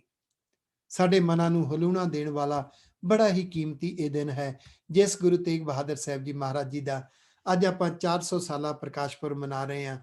ਸ਼ੁਕਰ ਮੇਰੇ ਵਾਹਿਗੁਰੂ ਜੀ ਦਾ। ਮੈਂ ਤੁਹਾਨੂੰ ਇੱਕ ਪੋਜ਼ਿਟਿਵ ਪੱਖ ਤੁਹਾਡੇ ਧਿਆਨ ਵਿੱਚ ਲਿਆ ਦਿਆਂ। ਮਹਿਸੂਸ ਕਰਕੇ ਦੇਖੋ, ਅੱਜ ਤੁਹਾਡਾ ਘਰ ਧਰਮਸ਼ਾਲਾ ਦਿਖਾਈ ਦੇ ਰਿਹਾ। ਮੇਰੇ ਖਿਆਲ ਦੇ ਵਿੱਚ ਆਪਾਂ ਕਦੀ ਸੋਚਿਆ ਨਹੀਂ ਹੋਏਗਾ, ਇਹ ਚਾਹੇ ਕਰੋਨਾ ਦੀ ਦੇਣ ਹੈ ਕਿ ਕਦੀ ਸੋਚਿਆ ਨਹੀਂ ਹੋਏਗਾ ਕਦੀ ਇਸ ਤਰ੍ਹਾਂ ਵੀ ਸ਼ਤਾਬਦੀ ਹੋਏਗੀ। ਮਹਿਸੂਸ ਕਰਕੇ ਦੇਖੋ, ਅੱਜ ਤੁਹਾਡੇ ਘਰ ਵਿੱਚ ਗੁਰੂ ਤੇਗ ਬਹਾਦਰ ਸਾਹਿਬ ਜੀ ਦੀਆਂ ਲਹਿਰਾਂ ਮਹਿਸੂਸ ਹੋਣਗੀਆਂ। ਅੱਜ ਸਾਡਾ ਘਰ ਇੱਕ ਬਾਬੇ ਨਾਨਕ ਦੀ ਧਰਮਸ਼ਾਲਾ ਬਣ ਗਿਆ ਹੈ। ਅੱਜ ਸਾਡੇ ਘਰ ਵਿੱਚ ਗੁਰੂ ਤੇਗ ਬਹਾਦਰ ਸਾਹਿਬ ਜੀ ਦੀਆਂ ਬਾਤਾਂ ਹੋ ਰਹੀਆਂ ਨੇ, ਚਾਹੇ ਆਨਲਾਈਨ ਹੀ ਤੁਸੀਂ ਬੈਠੇ ਹੋ। ਤੇ ਮੈਂ ਬੇਨਤੀ ਕਰਾਂ, ਆਪਣੇ ਅੰਦਰ ਇੱਕ ਫਖਰ ਜਗਾਓ। ਅੱਜ ਬਹੁਤ ਐਸੇ ਪਰਿਵਾਰ ਹੋਣਗੇ ਜਿਨ੍ਹਾਂ ਘਰਾਂ ਵਿੱਚ ਗੁਰੂ ਤੇਗ ਬਹਾਦਰ ਸਾਹਿਬ ਜੀ ਦੀ ਗੱਲ ਨਹੀਂ ਹੋਈ। ਨਿਊਜ਼ੀਲੈਂਡ ਦੇ ਵਿੱਚ ਕੱਲ ਸ਼ਤਾਬਦੀ ਲੰਘ ਚੁੱਕੀ ਹੈ। ਮਲੇਸ਼ੀਆ, ਸਿੰਗਾਪੁਰ, ਥਾਈਲੈਂਡ, ਇੰਡੋਨੇਸ਼ੀਆ ਸ਼ਤਾਬਦੀ ਕੱਲ ਲੰਘ ਚੁੱਕੀ ਹੈ। ਇੰਡੀਆ ਦੇ ਵਿੱਚ ਸ਼ਤਾਬਦੀ ਲੰਘ ਚੁੱਕੀ ਹੈ, ਲੰਘਣ ਵਾਲੀ ਹੈ। ਉੱਥੇ ਦਾ ਦਿਨ ਚੜ ਗਿਆ, ਲੰਘ ਚੁੱਕੀ ਹੈ। ਪੁੱਛ ਕੇ ਦੇਖਿਓ ਆਪਣੇ ਆਪਣੇ ਰਿਸ਼ਤੇਦਾਰਾਂ ਨੂੰ। ਬਹੁਤ ਐਸੇ ਘਰ ਹੋਣਗੇ ਜਿਨ੍ਹਾਂ ਘਰਾਂ ਵਿੱਚ ਹਾਹਾ ਹੂਹੂ ਤੇ ਹੋ ਗਈ ਹੋਏਗੀ, ਗੁਰੂ ਤੇਗ ਬਹਾਦਰ ਸਾਹਿਬ ਜੀ ਦੀਆਂ ਗੱਲਾਂ ਨਹੀਂ ਹੋਈਆਂ ਹੋਣਗੀਆਂ। ਪਤਾ ਜੇ ਕਿਉਂ? ਸੁਖਮਨੀ ਸਾਹਿਬ ਜੀ ਦੀ ਇੱਕ ਪੰਕਤੀ ਪੜ੍ਹਦੇ ਸਾਰੇ ਆ, ਉਹ ਜਿਉਣਾ ਪਵੇਗਾ ਸਾਵਧਾਨ ਇਕਾਗਰ ਚੀਤ, ਆਪਣੀ ਚੇਤਾ ਸ਼ਕਤੀ ਨੂੰ ਸਾਵਧਾਨ ਕਰ। ਚੇਤਾ ਸ਼ਕਤੀ ਸੁੱਤੀ ਹੋਈ ਤੇ ਉਹ ਦਿਨ ਸੱਚ ਜਾਣਿਓ ਜਿਹੜਾ ਜ਼ਿੰਦਗੀ 'ਚ ਇੱਕੋ ਵਾਰੀ ਆਉਣਾ ਹੈ। ਅੱਜ ਤੇ ਅੰਦਰੋਂ ਭੁੱਬਾਂ ਕਢਾਉਣ ਵਾਲਾ ਦਿਨ ਹੈ। ਅੱਜ ਤੇ ਅੰਦਰ ਇੱਕ ਚੇਤਨਾ ਭਰਨ ਵਾਲਾ ਦਿਨ ਹੈ। ਅੱਜ ਤੇ ਇੱਕ ਪੀੜਾ ਜਗਾਉਣ ਵਾਲਾ ਦਿਨ ਹੈ। ਦੋ ਗੱਲਾਂ ਅੱਜ ਸਾਹਮਣੇ ਰੱਖਿਓ। ਬੀਬੀ ਭਾਨੀ ਵਰਗੀ ਮਾਂ ਮਿਲਣੀ ਦੁਨੀਆ ਤੇ ਨਹੀਂ ਮਿਲ ਸਕਦੀ, ਕਿਉਂਕਿ ਬੀਬੀ ਭਾਨੀ ਇੱਕ ਐਸੀ ਔਰਤ ਸੀ ਜਿਹੜੀ ਤੀਸਰੇ ਗੁਰੂ ਦੀ ਸਪੁੱਤਰੀ, ਚੌਥੇ ਗੁਰੂ ਦੀ ਸਪਤਨੀ, ਪੰਜਵੇਂ ਗੁਰੂ ਦੀ ਮਾਤਾ, ਛੇਵੇਂ ਗੁਰੂ ਦੀ ਦਾਦੀ, ਨੌਵੇਂ ਗੁਰੂ ਦੀ ਪੜਦਾਦੀ, 10ਵੇਂ ਗੁਰੂ ਦੀ ਪੜਦਾਦੀ ਤੋਂ ਵੀ ਉੱਪਰ ਰੁਤਬਾ। ਪਰ ਮਾਤਾ ਬੀਬੀ ਭਾਨੀ ਦੇ ਘਰ ਵਿੱਚ ਦੋ ਪੁੱਤਰ, ਇੱਕ ਸਭ ਤੋਂ ਛੋਟੇ ਗੁਰੂ ਅਰਜਨ ਦੇਵ ਸਾਹਿਬ ਜੀ, ਇੱਕ ਸਭ ਤੋਂ ਵੱਡੇ ਪਿਰਥੀ ਚੰਦ ਜੀ। ਹੁਣ ਪਿਰਥੀ ਚੰਦ ਵਰਗਾ ਬਦਕਿਸਮਤ ਕੋਈ ਨਹੀਂ ਤੇ ਗੁਰੂ ਅਰਜਨ ਦੇਵ ਸਾਹਿਬ ਜੀ ਮਹਾਰਾਜ ਵਰਗਾ ਖੁਸ਼ਕਿਸਮਤ ਕੋਈ ਨਹੀਂ, ਕਿਉਂਕਿ ਉਹਨਾਂ ਆਪਣੇ ਮਾਤਾ ਪਿਤਾ ਦੀ ਹਰ ਦਾਤ ਨੂੰ ਪਾ ਲਿਆ।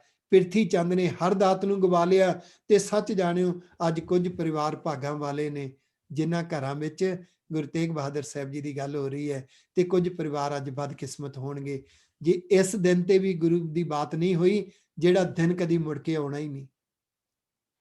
ਅੱਜ ਉਹ ਮਾਵਾਂ ਵੀ ਹੋਣਗੀਆਂ ਜਿਨ੍ਹਾਂ ਨੇ ਆਪਣੇ ਪੁੱਤਰਾਂ ਨਾਲ ਗੁਰੂ ਤੇਗ ਬਹਾਦਰ ਸਾਹਿਬ ਜੀ ਦੀ ਗੱਲ ਨਹੀਂ ਕੀਤੀ ਹੋਏਗੀ। ਅੱਜ ਉਹ ਮਾਵਾਂ ਵੀ ਹੋਣਗੀਆਂ ਜਿਹੜੀਆਂ ਕਹਿੰਦੀਆਂ ਹੋਣਗੀਆਂ, ਪੁੱਤ ਅੱਜ ਗੁਰਪੁਰਬ ਮਨਾਵਾਂਗੇ, ਅੱਜ ਗੁਰੂ ਦੀਆਂ ਬਾਤਾਂ ਕਰਾਂਗੇ। ਅੱਜ ਬਹੁਤ ਐਸੇ ਘਰ ਹੋਣਗੇ ਜਿਨ੍ਹਾਂ ਘਰਾਂ ਨੂੰ ਪਤਾ ਹੀ ਨਹੀਂ ਹੋਏਗਾ ਕਿ ਅੱਜ ਉਹ ਦਿਨ ਹੈ ਜਿਹੜਾ ਜ਼ਿੰਦਗੀ 'ਚ ਕਦੀ ਨਹੀਂ ਆਏਗਾ, ਕਦੀ ਨਹੀਂ ਆਏਗਾ। ਅਸੀਂ ਅਗਲੇ 100 ਸਾਲ ਨਹੀਂ ਜਿਵਾਂਗੇ। ਕੌਮ ਨੇ ਪਹਿਲੀ ਵਾਰ ਇਹ ਦਿਨ ਮਨਾਉਣ ਵਾਸਤੇ ਇਹ ਸ਼ਤਾਬਦੀ ਕੌਮ ਮਨਾ ਰਹੀ ਹੈ, ਤੇ ਅੱਜ ਅਸੀਂ ਉਸ ਦਿਨ ਨੂੰ ਮਨਾਉਂਦੇ ਹਾਂ, ਗੁਰੂ ਤੇਗ ਬਹਾਦਰ ਸਾਹਿਬ ਜੀ ਨੂੰ ਯਾਦ ਕਰ ਰਹੇ ਹਾਂ। ਸਕਰੀਨ ਤੋਂ ਦਰਸ਼ਨ ਕਰੋ ਜੀ। ਗੁਰੂ ਤੇਗ ਬਹਾਦਰ ਸਾਹਿਬ ਜੀ ਮਹਾਰਾਜ ਜੀ ਨੇ 15 ਰਾਗਾਂ ਦੇ ਵਿੱਚ ਗੁਰਬਾਣੀ ਉਚਾਰਨ ਕੀਤੀ ਹੈ। ਇਹਨਾਂ ਵਿੱਚੋਂ 15 ਰਾਗਾਂ ਵਿੱਚੋਂ ਇੱਕ ਰਾਗ ਹੈ ਜੈਜਾਵੰਤੀ ਰਾਗ, ਜਿਹਦੇ 'ਚ ਕੇਵਲ ਤੇ ਕੇਵਲ ਗੁਰੂ ਤੇਗ ਬਹਾਦਰ ਸਾਹਿਬ ਜੀ ਨੇ ਬਾਣੀ ਉਚਾਰਨ ਕੀਤੀ ਹੈ। ਬਾਕੀ ਕਿਸੇ ਵੀ ਗੁਰੂ ਸਾਹਿਬ ਨੇ, ਕਿਸੇ ਵੀ ਭਗਤਾਂ ਨੇ, ਜਾਂ ਉਹਨਾਂ ਗੁਰਸਿੱਖਾਂ ਨੇ ਜਿਨ੍ਹਾਂ ਦੇ ਬਾਣੀ ਦੇ ਰਚਨਹਾਰੇ ਨੇ ਬਾਬਾ ਸੁੰਦਰ ਜੀ, ਜਾਂ ਫਿਰ ਭਾਈ ਸੱਤਾ ਜੀ ਤੇ ਭਾਈ ਬਲਵੰਡ ਜੀ, ਕਿਸੇ ਵੀ ਗੁਰਬਾਣੀ ਦੇ ਰਚਨਹਾਰੇ ਨੇ ਜੈਜਾਵੰਤੀ ਰਾਗ ਦੇ ਵਿੱਚ ਬਾਣੀ ਨਹੀਂ ਉਚਾਰਨ ਕੀਤੀ। ਕੇਵਲ ਗੁਰੂ ਤੇਗ ਬਹਾਦਰ ਸਾਹਿਬ ਜੀ ਮਹਾਰਾਜ ਜੀ ਨੇ ਇਸ ਰਾਗ ਵਿੱਚ ਬਾਣੀ ਉਚਾਰਨ ਕੀਤੀ ਹੈ। ਇਹਦੇ 'ਚ ਇੱਕ ਹੋਰ ਬੜੀ ਰਮਜ਼ ਹੈ ਕਮਾਲ ਦੀ। ਗੁਰੂ ਤੇਗ ਬਹਾਦਰ ਸਾਹਿਬ ਜੀ ਮਹਾਰਾਜ ਜੀ ਦੇ ਜਿਹੜੇ ਸ਼ਬਦ ਨੇ ਗੁਰੂ ਗ੍ਰੰਥ ਸਾਹਿਬ ਦੀ ਬਾਣੀ ਅੰਦਰ 59 ਸ਼ਬਦ ਨੇ ਜੀ, ਟੋਟਲ 59 59 ਸ਼ਬਦ ਨੇ ਤੇ 57 ਸ਼ਲੋਕ ਨੇ, ਜਿਹਨੂੰ ਅਸੀਂ ਨੌਵੇਂ ਪਾਤਸ਼ਾਹ ਦੇ ਸ਼ਲੋਕ ਕਹਿੰਦੇ ਹਾਂ, ਜਿਹੜੇ ਸਹਿਜ ਪਾਠ ਸਾਹਿਬ ਦੀ ਜਾਂ ਸ਼੍ਰੀ ਅਖੰਡ ਪਾਠ ਸਾਹਿਬ ਦੀ ਸਮਾਪਤੀ ਸਮੇਂ ਪੜ੍ਹੇ ਜਾਂਦੇ ਨੇ। ਉਹਦੇ 'ਚ ਜਿਹੜਾ ਦੋਹਰਾ ਹੈ, ਦੋਹਰੇ ਸਮੇਤ 57 ਸ਼ਲੋਕ ਨੇ ਔਰ 59 ਸ਼ਬਦ ਨੇ। ਉਹਨਾਂ 59 ਸ਼ਬਦਾਂ ਦੇ ਵਿੱਚੋਂ ਕਮਾਲ ਦੀ ਬਾਤ ਹੈ ਕਿ ਸਭ ਤੋਂ ਵੱਧ 21 ਸ਼ਬਦ 59 ਵਿੱਚੋਂ 21 ਸੋਰਠ ਰਾਗ ਦੇ ਵਿੱਚ ਤੇ ਗੌੜੀ ਰਾਗ ਦੇ ਵਿੱਚ ਸਤਿਗੁਰੂ ਸੱਚੇ ਪਾਤਸ਼ਾਹ ਨੇ ਉਚਾਰਨ ਕੀਤੇ ਨੇ, ਗੁਰੂ ਤੇਗ ਬਹਾਦਰ ਸਾਹਿਬ ਜੀ ਨੇ। ਇਹਦੇ ਵਿੱਚ ਇੱਕ ਰਮਜ ਹੈ ਜਿਹੜੀ ਸਿੱਖਣੀ ਹੈ ਕਿ ਜਦੋਂ ਸੁਭਾਅ ਦੇ ਵਿੱਚ ਸਵਾਰਥ ਤੇ ਲੋਭ ਛੁਪਿਆ ਹੋਵੇ, ਜਦੋਂ ਸੁਭਾਵਾਂ ਦੇ ਵਿੱਚ ਧੜੇਬੰਦੀਆਂ ਬੈਠੀਆਂ ਹੋਣ ਤੇ ਦੁਨੀਆ ਤੇ ਸਮਾਜ ਦੇ ਵਿੱਚ ਜਿਹੜੀ ਹੈ ਇੱਕ ਅੰਧਿਆਰੀ ਕਾਲੀ ਰਾਤ ਪੈਦਾ ਹੋ ਜਾਂਦੀ ਹੈ, ਤੇ ਸੋਰਠ ਰਾਗ ਜਿਹੜਾ ਹੈ ਉਹ ਅੱਧੀ ਰਾਤ ਨੂੰ ਗਾਇਆ ਜਾਂਦਾ ਹੈ ਜੀ। ਸੋਰਠ ਰਾਗ ਅੱਧੀ ਰਾਤ ਨੂੰ ਗਾਇਆ ਜਾਂਦਾ ਹੈ ਤੇ ਸਤਿਗੁਰੂ ਜੀ ਨੇ ਸੋਰਠ ਤੇ ਗੌੜੀ ਰਾਗ ਵਿੱਚ ਸਭ ਤੋਂ ਵੱਧ ਜਿਹੜੇ ਸ਼ਬਦ ਨੇ 21 ਸ਼ਬਦ ਜਿਹੜੇ ਅੰਕਿਤ ਕੀਤੇ ਨੇ। ਤੇ ਜਿਹੜਾ ਗੌੜੀ ਰਾਗ ਹੈ ਨਾ ਜੀ, ਉਹ ਗੰਭੀਰ ਹੈ। ਇਹ ਗੱਲ ਯਾਦ ਰੱਖਿਓ, ਤੁਹਾਡੇ ਚੋਂ ਬਹੁਤ ਐਸੇ ਹੋਣਗੇ ਜਿਨ੍ਹਾਂ ਨੇ ਉਹ ਜੀਵਨ ਜਿਉਇਆ, ਜਿਸ ਘਰ ਦੇ ਵਿੱਚ ਸਵਾਰਥ ਛੁਪਿਆ ਹੋਏ ਤੇ ਉਹ ਸਵਾਰਥ ਤੇ ਲੋਭ ਧੜੇਬੰਦੀ ਪੈਦਾ ਕਰ ਦੇਵੇ ਤੇ ਆਪਣੇ ਹੀ ਜਦੋਂ ਗਿੱਟੇ ਖਿੱਚਣ ਤੇ ਇੱਕ ਮਾਹੌਲ ਜਿਹੜਾ ਹੈ ਉਹ ਕ੍ਰਿਟੀਕਲ ਬਣ ਜਾਵੇ, ਗੰਭੀਰਤਾ ਤੋਂ ਬਿਨਾਂ ਉਹ ਮਸਲਾ ਹੱਲ ਨਹੀਂ ਹੋ ਸਕਦਾ ਹੁੰਦਾ। ਗੰਭੀਰਤਾ ਵਿੱਚ ਲਏ ਹੋਏ ਫੈਸਲੇ ਇੱਕ ਦਿਨ ਦੁਨੀਆ ਨੂੰ ਦਿਖਾ ਦਿੰਦੇ ਨੇ। ਕੂੜ ਨਿਖੁੱਟੈ ਨਾਨਕਾ ਓੜਕ ਸੱਚ ਰਹੀ। ਤੇ ਸੋਰਠ ਤੇ ਗੌੜੀ ਦੋ ਰਾਗਾਂ ਵਿੱਚ ਗੁਰੂ ਪਾਤਸ਼ਾਹ ਨੇ ਬਾਣੀ ਉਚਾਰਨ ਕੀਤੀ। ਹੁਣ ਗੁਰੂ ਪਾਤਸ਼ਾਹ ਦੇ ਜੀਵਨ ਨੂੰ ਮੈਂ ਥੋੜਾ ਜਿਹਾ ਤੁਹਾਡੇ ਸਾਹਮਣੇ ਰੱਖਣਾ ਚਾਹਾਂਗਾ। ਜਦੋਂ ਇੱਕ ਸੀਨ ਆਪਣੇ ਅੰਦਰ ਲਿਆਓ ਕਿ 6ਵੇਂ ਪਾਤਸ਼ਾਹ ਦੇ ਸਭ ਤੋਂ ਛੋਟੇ ਸਾਹਿਬਜ਼ਾਦੇ ਨੇ ਗੁਰੂ ਤੇਗ ਬਹਾਦਰ ਸਾਹਿਬ ਜੀ। 6ਵੇਂ ਪਾਤਸ਼ਾਹ ਤੇ 9ਵੇਂ ਪਾਤਸ਼ਾਹ ਪਿਓ ਪੁੱਤਰ ਨੇ ਤੇ ਬੀਬੀ ਬੀਰੋ ਵੱਡੀ ਭੈਣ ਹੈ ਗੁਰੂ ਤੇਗ ਬਹਾਦਰ ਸਾਹਿਬ ਜੀ ਮਹਾਰਾਜ ਜੀ। ਤੇ ਉਹਨੂੰ ਯਾਦ ਕਰਕੇ ਦੇਖੋ, ਜਦੋਂ ਕਿਤੇ ਬੱਚੇ ਦੇ ਸਾਹਮਣੇ ਕੋਈ ਵੀ ਕ੍ਰਿਟੀਕਲ ਹਾਲਾਤ ਹੋਵੇ ਨਾ, ਪਰਿਵਾਰਕ ਹਾਲਾਤ, ਤੇ ਬੱਚੇ ਤੇ ਬਹੁਤ ਐਸਾ ਅਸਰ ਪੈਂਦਾ ਹੈ, ਬੜਾ ਗਹਿਰਾ ਅਸਰ ਪੈਂਦਾ ਹੈ। ਉਹਦੇ ਦੋ ਰਿਜ਼ਲਟ ਆਉਂਦੇ ਹੁੰਦੇ ਨੇ। ਜਾਂ ਤਾਂ ਬੱਚਾ ਜ਼ਿੰਦਗੀ 'ਚ ਡਰਪੋਕ ਬਣ ਜਾਏਗਾ। ਇਹ ਯਾਦ ਰੱਖਿਓ, ਜਿਨ੍ਹਾਂ ਘਰਾਂ ਵਿੱਚ ਪਤੀ ਪਤਨੀ ਦੀ ਲੜਾਈ ਚੱਲਦੀ ਰਹੀ, ਫਿਜ਼ੀਕਲੀ ਅਬਿਊਜ਼ਡ ਨਿਤ ਚੱਲਦਾ ਹੈ, ਹਰ ਹਫਤੇ ਲੜਾਈ ਚੱਲਦੀ ਹੈ, ਜਾਂ ਪਰਿਵਾਰ ਦੇ ਵਿੱਚ ਪਿੰਡ ਦੇ ਵਿੱਚ ਧੜੇਬੰਦੀ ਦੀ ਲੜਾਈ ਹੁੰਦੀ ਹੈ, ਜਾਂ ਤਾਂ ਬੱਚਾ ਉਸ ਲੜਾਈ ਨੂੰ ਦੇਖ ਕੇ ਡਰਪੋਕ ਹੋ ਜਾਏਗਾ ਜਾਂ ਪੂਰਾ ਦਲੇਰ ਹੋ ਜਾਏਗਾ।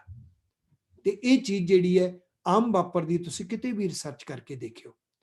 ਤੇ ਗੁਰੂ ਤੇਗ ਬਹਾਦਰ ਸਾਹਿਬ ਜੀ ਮਹਾਰਾਜ ਜੀ ਨੇ ਸਾਨੂੰ ਦੇਖੋ ਕੈਸੀ ਕਮਾਲ ਦੀ ਚੀਜ਼ ਸਿਖਾਈ ਹੈ। ਜਦੋਂ ਬੀਬੀ ਬੀਰੋ ਦਾ ਵਿਆਹ ਰੱਖਿਆ ਜਾਂਦਾ ਹੈ, ਤੁਸੀਂ ਸਾਰਿਆਂ ਨੇ ਪੜ੍ਹਿਆ ਕਿ ਉਦੋਂ ਜੰਗ ਦਾ ਮਾਹੌਲ ਬਣ ਜਾਂਦਾ ਹੈ।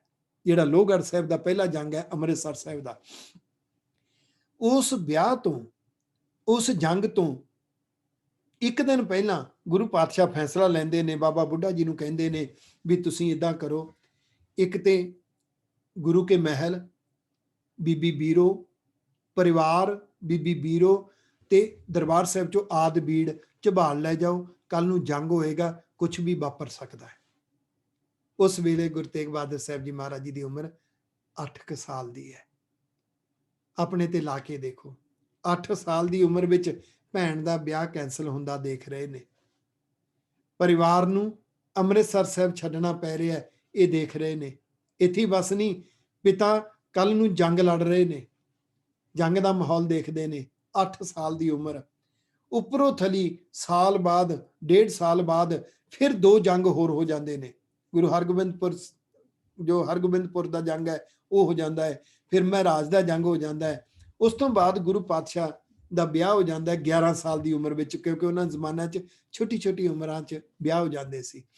ਵਿਆਹ ਨੂੰ ਹਲੇ 1 ਸਾਲ ਪੂਰਾ ਨਹੀਂ ਹੁੰਦਾ, ਯਾਨੀ 1.5 ਸਾਲ ਹੁੰਦਾ ਹੈ ਵਿਆਹ ਨੂੰ, ਤੇ ਇਹ ਚੌਥਾ ਜੰਗ ਕਰਤਾਰਪੁਰ ਸਾਹਿਬ ਦਾ ਹੋ ਜਾਂਦਾ ਹੈ। ਸੋਚ ਕੇ ਦੇਖੋ ਮਾਤਾ ਗੁਜਰੀ ਜੀ ਤੇ ਕੀ ਬੀਤਦੀ ਹੋਏਗੀ। ਤੇ ਗੁਰੂ ਪਾਤਸ਼ਾਹ ਬਚਨ ਕਰਦੇ ਨੇ ਕਿ ਪੁੱਤਰ ਜੀ ਤੁਸੀਂ ਮੈਦਾਨੇ ਜੰਗ ਵਿੱਚ ਜੂਝਣਾ। 7 ਬਚਨ ਜੀ। ਉਮਰ 13 ਸਾਲ ਹੈ ਗੁਰੂ ਤੇਗ ਬਹਾਦਰ ਸਾਹਿਬ ਜੀ ਦੀ। ਇਹਦਾ ਮਤਲਬ 8 ਸਾਲ ਦੀ ਉਮਰ ਤੋਂ ਲੈ ਕੇ 13 ਸਾਲ ਦੀ ਉਮਰ ਤੱਕ ਘੋੜ ਸਵਾਰੀ ਸ਼ਸਤਰ ਵਿਦਿਆ ਇਸ ਵਿੱਚ ਨਿਪੁੰਨ ਕੀਤਾ ਜਾਂਦਾ ਹੈ। ਤੇ ਗੁਰੂ ਤੇਗ ਬਹਾਦਰ ਸਾਹਿਬ ਜੀ ਮਹਾਰਾਜ ਕਰਤਾਰਪੁਰ ਸਾਹਿਬ ਦਾ ਜੰਗ ਲੜਦੇ ਨੇ। ਕਹਿੰਦੇ ਨੇ ਉਸ ਤੋਂ ਪਹਿਲਾਂ ਨਾਮ ਤਿਆਗਮੱਲ ਸੀ ਤੇ ਉਸ ਵੇਲੇ ਤੇਗ ਬਹਾਦਰ ਨਾਮ ਰੱਖਿਆ ਜਾਂਦਾ ਹੈ। ਕੈਸੇ ਕੈਸੇ ਹਾਲਾਤ ਚੱਲਦੇ ਨੇ।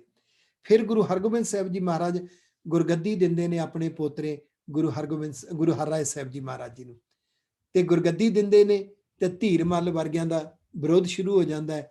ਤੇ ਉਸ ਵੇਲੇ ਸਤਿਗੁਰੂ ਪਤਾ ਕੀ ਕਹਿੰਦੇ ਨੇ ਤੁਸੀਂ ਨਾਨਕੇ ਚਲੇ ਜਾਓ। ਨਾਲ ਗੁਰੂ ਤੇਗ ਬਹਾਦਰ ਸਾਹਿਬ ਜੀ ਦੀ ਮਾਤਾ ਜੀ ਮਾਤਾ ਨਾਨਕੀ ਜੀ ਤੇ 6ਵੇਂ ਪਾਤਸ਼ਾਹ ਦੀ ਨੂੰਹ ਰਾਣੀ ਮਾਤਾ ਗੁਜਰੀ ਜੀ, ਗੁਰੂ ਤੇਗ ਬਹਾਦਰ ਸਾਹਿਬ ਜੀ ਦੇ ਮਹਿਲ ਗੁਰੂ ਕੇ ਮਹਿਲ ਧਰਮ ਸੁਪਤਨੀ ਔਰ ਸੱਸ ਤੇ ਨੂੰਹ ਮਾਤਾ ਨਾਨਕੀ ਜੀ ਤੇ ਮਾਤਾ ਗੁਜਰੀ ਜੀ ਤੇ ਗੁਰੂ ਤੇਗ ਬਹਾਦਰ ਸਾਹਿਬ ਜੀ ਮਹਾਰਾਜ ਬਕਾਲੇ ਪਹੁੰਚ ਜਾਂਦੇ ਨੇ। ਕੈਸਾ ਮਾਹੌਲ ਚੱਲਦਾ ਹੈਗਾ। ਉਸ ਤੋਂ ਬਾਅਦ ਉਧਰੋਂ ਗੁਰਗੱਦੀ ਗੁਰੂ ਹਰਰਾਏ ਸਾਹਿਬ ਜੀ ਨੂੰ ਮਿਲਦੀ ਹੈ, ਤੇ ਜਦੋਂ ਗੁਰਗੱਦੀ ਗੁਰੂ ਹਰਰਾਏ ਸਾਹਿਬ ਜੀ ਨੂੰ ਮਿਲਦੀ ਹੈ, ਧੀਰ ਮੱਲ ਕਿੰਨਾ ਕੁਛ ਕਰਦਾ ਹੈ। ਸੋਚ ਕੇ ਦੇਖੋ, ਜਦੋਂ ਆਪਣਾ ਵਿਰੋਧ ਕਰਦਾ ਹੋਵੇ ਨਾ, ਜਿੰਨੀ ਗੰਭੀਰਤਾ ਹੋਏਗੀ ਉਹਨਾਂ ਅਸੀਂ ਆਪਣੇ ਅੰਦਰਲੇ ਨੂੰ ਸੰਭਾਲ ਸਕਾਂਗੇ ਔਰ ਉਹਨਾਂ ਅਸੀਂ ਆਪਣੇ ਮਿਸ਼ਨ ਤੇ ਤੁਰ ਸਕਾਂਗੇ, ਉਹਨਾਂ ਹੀ ਅਸੀਂ ਆਪਣੇ ਅੰਦਰ ਜੂਝਣ ਦੀ ਭਾਵਨਾ ਨੂੰ ਸੰਭਾਲ ਕੇ ਰੱਖ ਸਕਾਂਗੇ। ਕਿਉਂਕਿ ਜਦੋਂ ਵੀ ਕਿਤੇ ਜ਼ਿੰਦਗੀ ਦੇ ਹਾਲਾਤਾਂ ਵਿੱਚ ਕਾਲੀ ਰਾਤ ਪੈਂਦੀ ਹੈ ਤਾਂ ਉਹ ਗੰਭੀਰਤਾ ਨਾਲ ਹੀ ਨਜਿੱਠੀ ਜਾਂਦੀ ਹੈ। ਇਸ ਲਈ ਸੋਰਠ ਅੱਧੀ ਰਾਤ ਦਾ ਰਾਗ ਤੇ ਗੌੜੀ ਗੰਭੀਰ ਰਾਗ। ਫਿਰ 8ਵੇਂ ਪਾਤਸ਼ਾਹ ਤੋਂ ਬਾਅਦ ਗੁਰਗੱਦੀ ਮਿਲਦੀ ਹੈ ਗੁਰੂ ਤੇਗ ਬਹਾਦਰ ਸਾਹਿਬ ਜੀ ਮਹਾਰਾਜ ਜੀ ਨੂੰ। ਜਦੋਂ ਗੁਰਗੱਦੀ ਮਿਲਦੀ ਹੈ ਉਸ ਵੇਲੇ ਵੀ ਧੀਰ ਮੱਲ ਵਰਗੇ 22 ਮੰਜੀਆਂ ਲਾ ਕੇ ਵਿਰੋਧ ਕਰਦੇ ਨੇ। ਫਿਰ ਗੁਰੂ ਸਾਹਿਬ ਉਸ ਤੋਂ ਬਾਅਦ ਗੁਰਗੱਦੀ ਮਿਲਣ ਤੋਂ ਬਾਅਦ 2 ਸਾਲਾਂ ਬਾਅਦ ਹੀ ਫਿਰ ਪ੍ਰਚਾਰ ਨੂੰ ਨਿਕਲ ਜਾਂਦੇ ਨੇ ਆਸਾਮ, ਤੇ ਸਾਰਾ ਪਰਿਵਾਰ ਲੈ ਜਾਂਦੇ ਨੇ ਤੇ ਪਰਿਵਾਰ ਚਲਿਆ ਜਾਂਦਾ ਹੈ ਪਟਨਾ ਸਾਹਿਬ। ਸੋਚ ਕੇ ਦੇਖੋ, ਸਾਰੀ ਉਮਰ ਪੰਜਾਬ ਵਿੱਚ ਰਹੇ ਤੇ ਮਾਤਾ ਗੁਜਰੀ ਜੀ ਨੂੰ ਉੱਥੇ ਮਾਮਾ ਕਿਰਪਾਲ ਦਾਸ ਜੀ ਨੂੰ ਬੁਲਾਉਂਦੇ ਨੇ। ਉੱਥੇ ਪਟਨਾ ਸਾਹਿਬ ਉਹਨਾਂ ਨੂੰ ਗੁਰੂ ਸਾਹਿਬ ਦਾ ਪਰਿਵਾਰ ਹੁੰਦਾ ਹੈ। ਸਤਿਗੁਰੂ ਆਪ ਚਲੇ ਜਾਂਦੇ ਨੇ ਆਸਾਮ ਦਾ, ਉੱਥੇ 2 ਰਾਜਿਆਂ ਦੀ ਏਕਤਾ ਕਰਵਾਉਂਦੇ ਨੇ, ਉਸ ਇਲਾਕੇ ਵਿੱਚ ਪ੍ਰਚਾਰ ਕਰਦੇ ਨੇ। ਇੰਨੇ ਸਾਲਾਂ ਬਾਅਦ ਘਰ ਵਿੱਚ ਸਾਹਿਬਜ਼ਾਦਾ ਗੁਰੂ ਗੋਬਿੰਦ ਸਿੰਘ ਸਾਹਿਬ ਜੀ ਮਹਾਰਾਜ, ਉਸ ਵੇਲੇ ਨਾਮ ਗੋਬਿੰਦ ਰਾਏ, ਉਹਨਾਂ ਦਾ ਪ੍ਰਕਾਸ਼ ਹੁੰਦਾ ਹੈ। ਜਿਸ ਵੇਲੇ 10ਵੇਂ ਪਾਤਸ਼ਾਹ ਦਾ ਪ੍ਰਕਾਸ਼ ਹੁੰਦਾ ਹੈ ਉਸ ਵੇਲੇ ਗੁਰੂ ਤੇਗ ਬਹਾਦਰ ਸਾਹਿਬ ਜੀ ਮਹਾਰਾਜ ਆਸਾਮ ਦੇ ਵਿੱਚ ਨੇ, ਧੋਬੜੀ ਸਾਹਿਬ ਗੁਰਦੁਆਰਾ ਸਾਹਿਬ, ਜਿੱਥੇ ਖਬਰ ਮਿਲਦੀ ਹੈ ਸਤਿਗੁਰੂ ਜੀ ਨੂੰ। ਔਰ ਤੁਸੀਂ ਦੇਖੋ ਵੀ ਜਦੋਂ ਇੰਨੇ ਸਾਲਾਂ ਬਾਅਦ ਪੁੱਤਰ ਦਾ ਜਨਮ ਹੋਇਆ ਹੋਵੇ, ਸਭ ਤੋਂ ਪਹਿਲੀ ਇੱਛਾ ਹੁੰਦੀ ਹੈ ਸਾਰੇ ਕੰਮ ਛੱਡ ਕੇ ਜਾ ਕੇ ਆਪਣੇ ਪੁੱਤਰ ਨੂੰ ਦੇਖਾਂ। ਪਰ ਸਤਿਗੁਰੂ ਸੱਚੇ ਪਾਤਸ਼ਾਹ ਪ੍ਰਚਾਰ ਦੇ ਮਿਸ਼ਨ ਨੂੰ ਮੁੱਖ ਰੱਖਦੇ ਨੇ, ਉੱਥੋਂ ਹੁਕਮਨਾਮੇ ਭੇਜਦੇ ਨੇ। 2.5 ਸਾਲ ਦੀ ਉਮਰ ਤੱਕ 2.5 ਸਾਲ ਤੱਕ ਆਪਣੇ ਸਾਹਿਬਜ਼ਾਦੇ ਦੇ ਦੀਦਾਰ ਨਹੀਂ ਹੁੰਦੇ। ਯਾਨੀ ਇਦਾਂ ਕਹਿ ਲਓ, ਸਾਹਿਬਜ਼ਾਦਾ ਉਸ ਵੇਲੇ ਨਾਮ ਗੋਬਿੰਦ ਰਾਏ ਹੈ, ਪਿਤਾ ਦੇ ਦੀਦਾਰ ਨਹੀਂ ਹੁੰਦੇ। ਜਦੋਂ ਆਉਂਦੇ ਨੇ 2.5 ਸਾਲਾਂ ਬਾਅਦ, ਥੋੜੇ ਜਿਹੇ ਮਹੀਨੇ ਰਹਿ ਕੇ ਪੰਜਾਬ ਚਲੇ ਜਾਂਦੇ ਨੇ। ਪੰਜਾਬ ਜਾ ਕੇ ਮਾਖੋਵਾਲ ਦੀ ਧਰਤੀ ਖਰੀਦਦੇ ਨੇ ਤੇ ਉਹ ਧਰਤੀ ਦਾ ਨਾਮ ਚੱਕ ਮਾਤਾ ਨਾਨਕੀ ਰੱਖਦੇ ਨੇ। ਤੇ ਜਦੋਂ ਗੁਰੂ ਗੋਬਿੰਦ ਸਿੰਘ ਸਾਹਿਬ ਜੀ ਮਹਾਰਾਜ ਜੀ ਨੂੰ ਪਰਿਵਾਰ ਨੂੰ ਬੁਲਾਉਂਦੇ ਨੇ 9ਵੇਂ ਪਾਤਸ਼ਾਹ, ਉਦੋਂ ਉਮਰ 5 ਸਾਲ ਦੀ ਹੋ ਚੁੱਕੀ ਹੈ 10ਵੇਂ ਪਾਤਸ਼ਾਹ ਦੀ। ਸਾਰੀ ਜ਼ਿੰਦਗੀ ਜਿਹਨੂੰ ਅਸੀਂ ਕਹਿ ਦਈਏ ਨਾ, ਇੱਥੇ ਜਦੋਂ ਕਿਸੇ ਆਮ ਮਨੁੱਖ ਤੇ ਆਉਂਦੇ ਆ ਨਾ ਐਸੇ ਹਾਲਾਤ, ਪਤਾ ਕੀ ਕਹਿੰਦੇ ਨੇ, ਦੁੱਖਾਂ ਦੀ ਜ਼ਿੰਦਗੀ। ਤੇ ਇਹਦੇ ਚੋਂ ਅੱਜ ਅਸੀਂ ਸਿੱਖਣਾ ਹੈ ਦੁੱਖ ਕੀ ਹੁੰਦੇ ਨੇ ਤੇ ਕੁਰਬਾਨੀ ਕੀ ਹੁੰਦੀ ਹੈ। ਇਹਨਾਂ ਦੋਨਾਂ ਨੂੰ ਸਮਝਿਓ। ਜਦੋਂ ਅਸੀਂ ਆਪਣੇ ਲਈ, ਆਪਣੇ ਪਰਿਵਾਰ ਲਈ, ਆਪਣੇ ਬੱਚਿਆਂ ਲਈ ਕਰਦੇ ਹਾਂ ਤੇ ਬੜੀਆਂ ਸਮੱਸਿਆਵਾਂ ਆਉਂਦੀਆਂ ਨੇ। ਇਹ ਗੱਲ ਵੱਖਰੀ ਹੈ, ਜਵਾਨੀ 'ਚ ਨਹੀਂ ਪਤਾ ਲੱਗਦਾ। ਜਵਾਨੀ 'ਚ ਇੱਕ ਜੋਸ਼ ਹੁੰਦਾ ਹੈ, ਜਵਾਨੀ 'ਚ ਉਹਨੂੰ 4 ਸਪੇਰੇ ਹੋ ਰਿਹਾ ਹੁੰਦਾ ਹੈ, ਪਰ ਉਹਨੂੰ ਦਿਸਦਾ ਨਹੀਂ। ਆਪਾਂ ਸਾਰੇ ਮੇਰਾ ਖਿਆਲ ਵੱਡੀ ਉਮਰ ਦੇ ਬੈਠੇ ਆ, ਜਦੋਂ ਬੱਚੇ 16 ਸਾਲ ਦੀ ਉਮਰ ਤੋਂ ਲੰਘ ਜਾਂਦੇ ਨੇ, 16 ਸਾਲ ਤੋਂ ਲੈ ਕੇ 22 ਸਾਲ ਦੀ ਉਮਰ ਬੜੀ ਕ੍ਰਿਟੀਕਲ ਉਮਰ ਹੁੰਦੀ ਹੈ। 16 ਸਾਲ ਤੋਂ 22 ਸਾਲ ਦੀ ਉਮਰ ਵਿੱਚ ਸਮਾਜ ਦਾ ਹਰ ਬੁਰਾਈ ਦਾ ਅਸਰ ਬੱਚੇ ਜਾਂ ਬੱਚੀ ਤੇ ਪੈ ਸਕਦਾ ਹੈ। ਮਾਪਿਆਂ ਦੇ ਲਈ ਬਹੁਤ ਵੱਡਾ ਇੱਕ ਚੈਲੰਜ ਹੁੰਦਾ ਹੈ। ਤੇ ਤੁਸੀਂ ਦੇਖੋਗੇ ਇਸ ਉਮਰ ਦੇ ਵਿੱਚ ਕੀ ਬੱਚਿਆਂ ਕੋਲੇ ਸਿੱਖੀ ਰਹੇਗੀ, ਗੁਰਬਾਣੀ ਰਹੇਗੀ, ਗੁਰਮਤ ਰਹੇਗੀ। ਹਰ ਮਾਪਿਆਂ ਦੇ ਅੰਦਰ ਇਹ ਜਵਾਬ ਹੈ, ਕੁਛ ਨਹੀਂ ਪਤਾ, ਰੱਬ ਆਸਰੇ ਹੈ। ਤਾਂ ਇਸ ਉਮਰ ਦੇ ਵਿੱਚ ਇਹ ਜਿਹੜੇ ਹਾਲਾਤ ਬਣਦੇ ਨੇ, ਤੇ ਜਦੋਂ ਬੰਦਾ ਆਪਣੇ ਪਰਿਵਾਰ ਲਈ, ਆਪਣੇ ਬੱਚਿਆਂ ਲਈ ਕੋਈ ਚੈਲੰਜ ਆਉਂਦੇ ਨੇ, ਵਿਘਨ ਆਉਂਦੇ ਨੇ, ਰੁਕਾਵਟਾਂ ਆਉਂਦੀਆਂ ਨੇ, ਉਹਨਾਂ ਨੂੰ ਝੱਲਦਾ ਹੈ, ਉਹਨੂੰ ਦੁੱਖ ਕਹਿੰਦੇ ਨੇ। ਯਾਦ ਰੱਖਿਓ। ਪਰ ਹੁੰਦੇ ਇਹ ਵੀ ਪ੍ਰੀਖਿਆ ਹੈ। ਜੇ ਗੁਰਮਤਿ ਅਨੁਸਾਰ ਚੱਲ ਲਿਆ, ਉਹਨੂੰ ਗੁਰਬਾਣੀ ਅਨੁਸਾਰ ਚੱਲ ਲਿਆ, ਉਸ ਪ੍ਰੀਖਿਆ ਵਿੱਚੋਂ ਨਿਕਲ ਗਿਆ, ਤਾਂ ਜ਼ਿੰਦਗੀ ਦੀ ਮਿਹਨਤ ਬਣ ਜਾਂਦੇ ਨੇ। ਮੈਂ 3 ਸ਼ਬਦ ਤੁਹਾਡੇ ਸਾਹਮਣੇ ਰੱਖਾਂਗਾ। ਦੁੱਖਾਂ ਵਿੱਚ ਢੇਰੀ ਢਾ ਗਿਆ ਤਾਂ ਦੁੱਖ ਹੁੰਦੇ ਨੇ। ਅਗਰ ਉਹਨੂੰ ਗੁਰੂ ਦੀ ਰਜ਼ਾ ਗੁਰਬਾਣੀ ਅਨੁਸਾਰ ਉਸ ਵਿੱਚੋਂ ਦੀ ਜੂਝ ਗਿਆ ਤਾਂ ਉਹ ਮਿਹਨਤ ਹੁੰਦੀ ਹੈ। ਤੇ ਜੇ ਕਿਤੇ ਕੌਮ ਦੇ ਲਈ ਕਰਦੇ ਆ, ਸਮਾਜ ਦੇ ਲਈ ਕਰਦੇ ਆ, ਮੈਂ ਬੇਨਤੀ ਕਰਾਂ, ਮੱਥਾ ਟੇਕ ਕੇ ਹਰ ਕੋਈ ਕਹਿੰਦਾ ਹੈ, ਨਾਨਕ ਨਾਮ ਚੜ੍ਹਦੀ ਕਲਾ, ਤੇਰੇ ਭਾਣੇ ਸਰਬੱਤ ਦਾ ਭਲਾ। ਹਰ ਕੋਈ ਕਹਿੰਦਾ ਨਾ, ਪਰ ਜਦੋਂ ਕੌਮ ਦਾ ਭਲਾ ਕਰਨਾ ਹੋਵੇ, ਸਮਾਜ ਦੇ ਭਲੇ ਲਈ ਜੂਝਣਾ ਹੋਵੇ, ਤਾਂ ਇੱਕ ਗੱਲ ਯਾਦ ਰੱਖਿਓ, ਜੇ ਪਰਿਵਾਰਕ ਜੀਵਨ 'ਚ ਵਿਘਨ ਆਉਂਦੇ ਨੇ ਨਾ, ਤੇ ਕੌਮੀ ਜੀਵਨ ਵਿੱਚ ਵੀ ਵਿਘਨ ਆਉਂਦੇ ਨੇ। ਜਿਨ੍ਹਾਂ ਨੂੰ ਤੁਹਾਡੇ ਪਰਉਪਕਾਰ ਦੀ ਕਦਰ ਨਹੀਂ ਹੁੰਦੀ, ਜਿਨ੍ਹਾਂ ਨੂੰ ਤੁਹਾਡੇ ਪਰਉਪਕਾਰ ਦੀ ਪਰਖ ਨਹੀਂ ਹੁੰਦੀ, ਉਹ ਮਜ਼ਾਕ ਉਡਾਉਂਦੇ ਨੇ। ਉਹਨਾਂ ਦੇ ਅੰਦਰ ਕੌਮੀ ਦਰਦ ਨਹੀਂ ਹੁੰਦਾ, ਉਹਨਾਂ ਦੇ ਅੰਦਰ ਕੌਮੀ ਪੀੜਾ ਨਹੀਂ ਹੁੰਦੀ। ਜਿਵੇਂ ਮੈਂ ਸ਼ਾਮ ਦੇ ਦੀਵਾਨ ਵਿੱਚ ਗੱਲ ਸਾਂਝੀ ਕੀਤੀ ਸੀ, 84 ਇੱਕ ਉਹ ਨੇ ਜਿਨ੍ਹਾਂ ਨੇ ਦੇਖੀ ਨਹੀਂ ਹੈ, 84 ਦੇਖੀ ਨਹੀਂ ਹੈ, ਉਹਨਾਂ ਨੇ ਸੁਣੀ ਹੈ ਜਾਂ ਪੜ੍ਹੀ ਹੈ। ਇੱਕ ਉਹ ਨੇ ਜਿਨ੍ਹਾਂ ਨੇ 84 ਦੇਖੀ ਹੈ ਪਰ ਹੰਢਾਈ ਨਹੀਂ ਹੈ।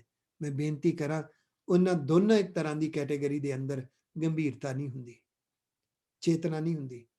ਜਿਨ੍ਹਾਂ ਨੇ 84 ਹੰਢਾਈ ਹੁੰਦੀ ਹੈ, ਉਹਨਾਂ ਦੇ ਅੰਦਰ ਗਹਿਰਾ ਜ਼ਖਮ ਹੁੰਦਾ ਹੈ, ਇਹ ਗਹਿਰਾ ਦਰਦ ਹੁੰਦਾ ਹੈ। ਜਿਨ੍ਹਾਂ ਨੇ ਸੰਨ 47 ਦੀਆਂ ਰਾਤਾਂ ਹੰਢਾਈਆਂ ਨੇ, ਉਹਨਾਂ ਦੇ ਅੰਦਰੋਂ ਉਹ ਦਰਦ ਸਾਰੀ ਉਮਰ ਨਹੀਂ ਨਿਕਲਦਾ। ਤੇ ਉਹ ਜਿਹੜਾ ਦਰਦ ਤੇ ਪੀੜਾ ਹੁੰਦੀ ਹੈ, ਜਦੋਂ ਉਹਨੂੰ ਕੌਮ ਦੇ ਭਲੇ ਲਈ ਵਰਤਦੇ ਆ, ਹਰ ਇੱਕ ਨੂੰ ਪਰਖ ਨਹੀਂ ਹੁੰਦੀ, ਹਰ ਇੱਕ ਨੂੰ ਕਦਰ ਨਹੀਂ ਹੁੰਦੀ। ਤੇ ਫਿਰ ਜਿਹੜੇ ਬੇਕਦਰੇ ਹੁੰਦੇ ਨੇ, ਜਿਨ੍ਹਾਂ ਦੇ ਕੋਲ ਪਰਖ ਦੀ ਘਾਟ ਹੁੰਦੀ ਹੈ, ਉਹ ਹਮੇਸ਼ਾ ਆਪਣੀ ਜ਼ੁਬਾਨ ਦੇ ਨਾਲ, ਆਪਣੇ ਫੈਸਲਿਆਂ ਦੇ ਨਾਲ ਰੁਕਾਵਟਾਂ ਖੜੀਆਂ ਕਰਦੇ ਨੇ।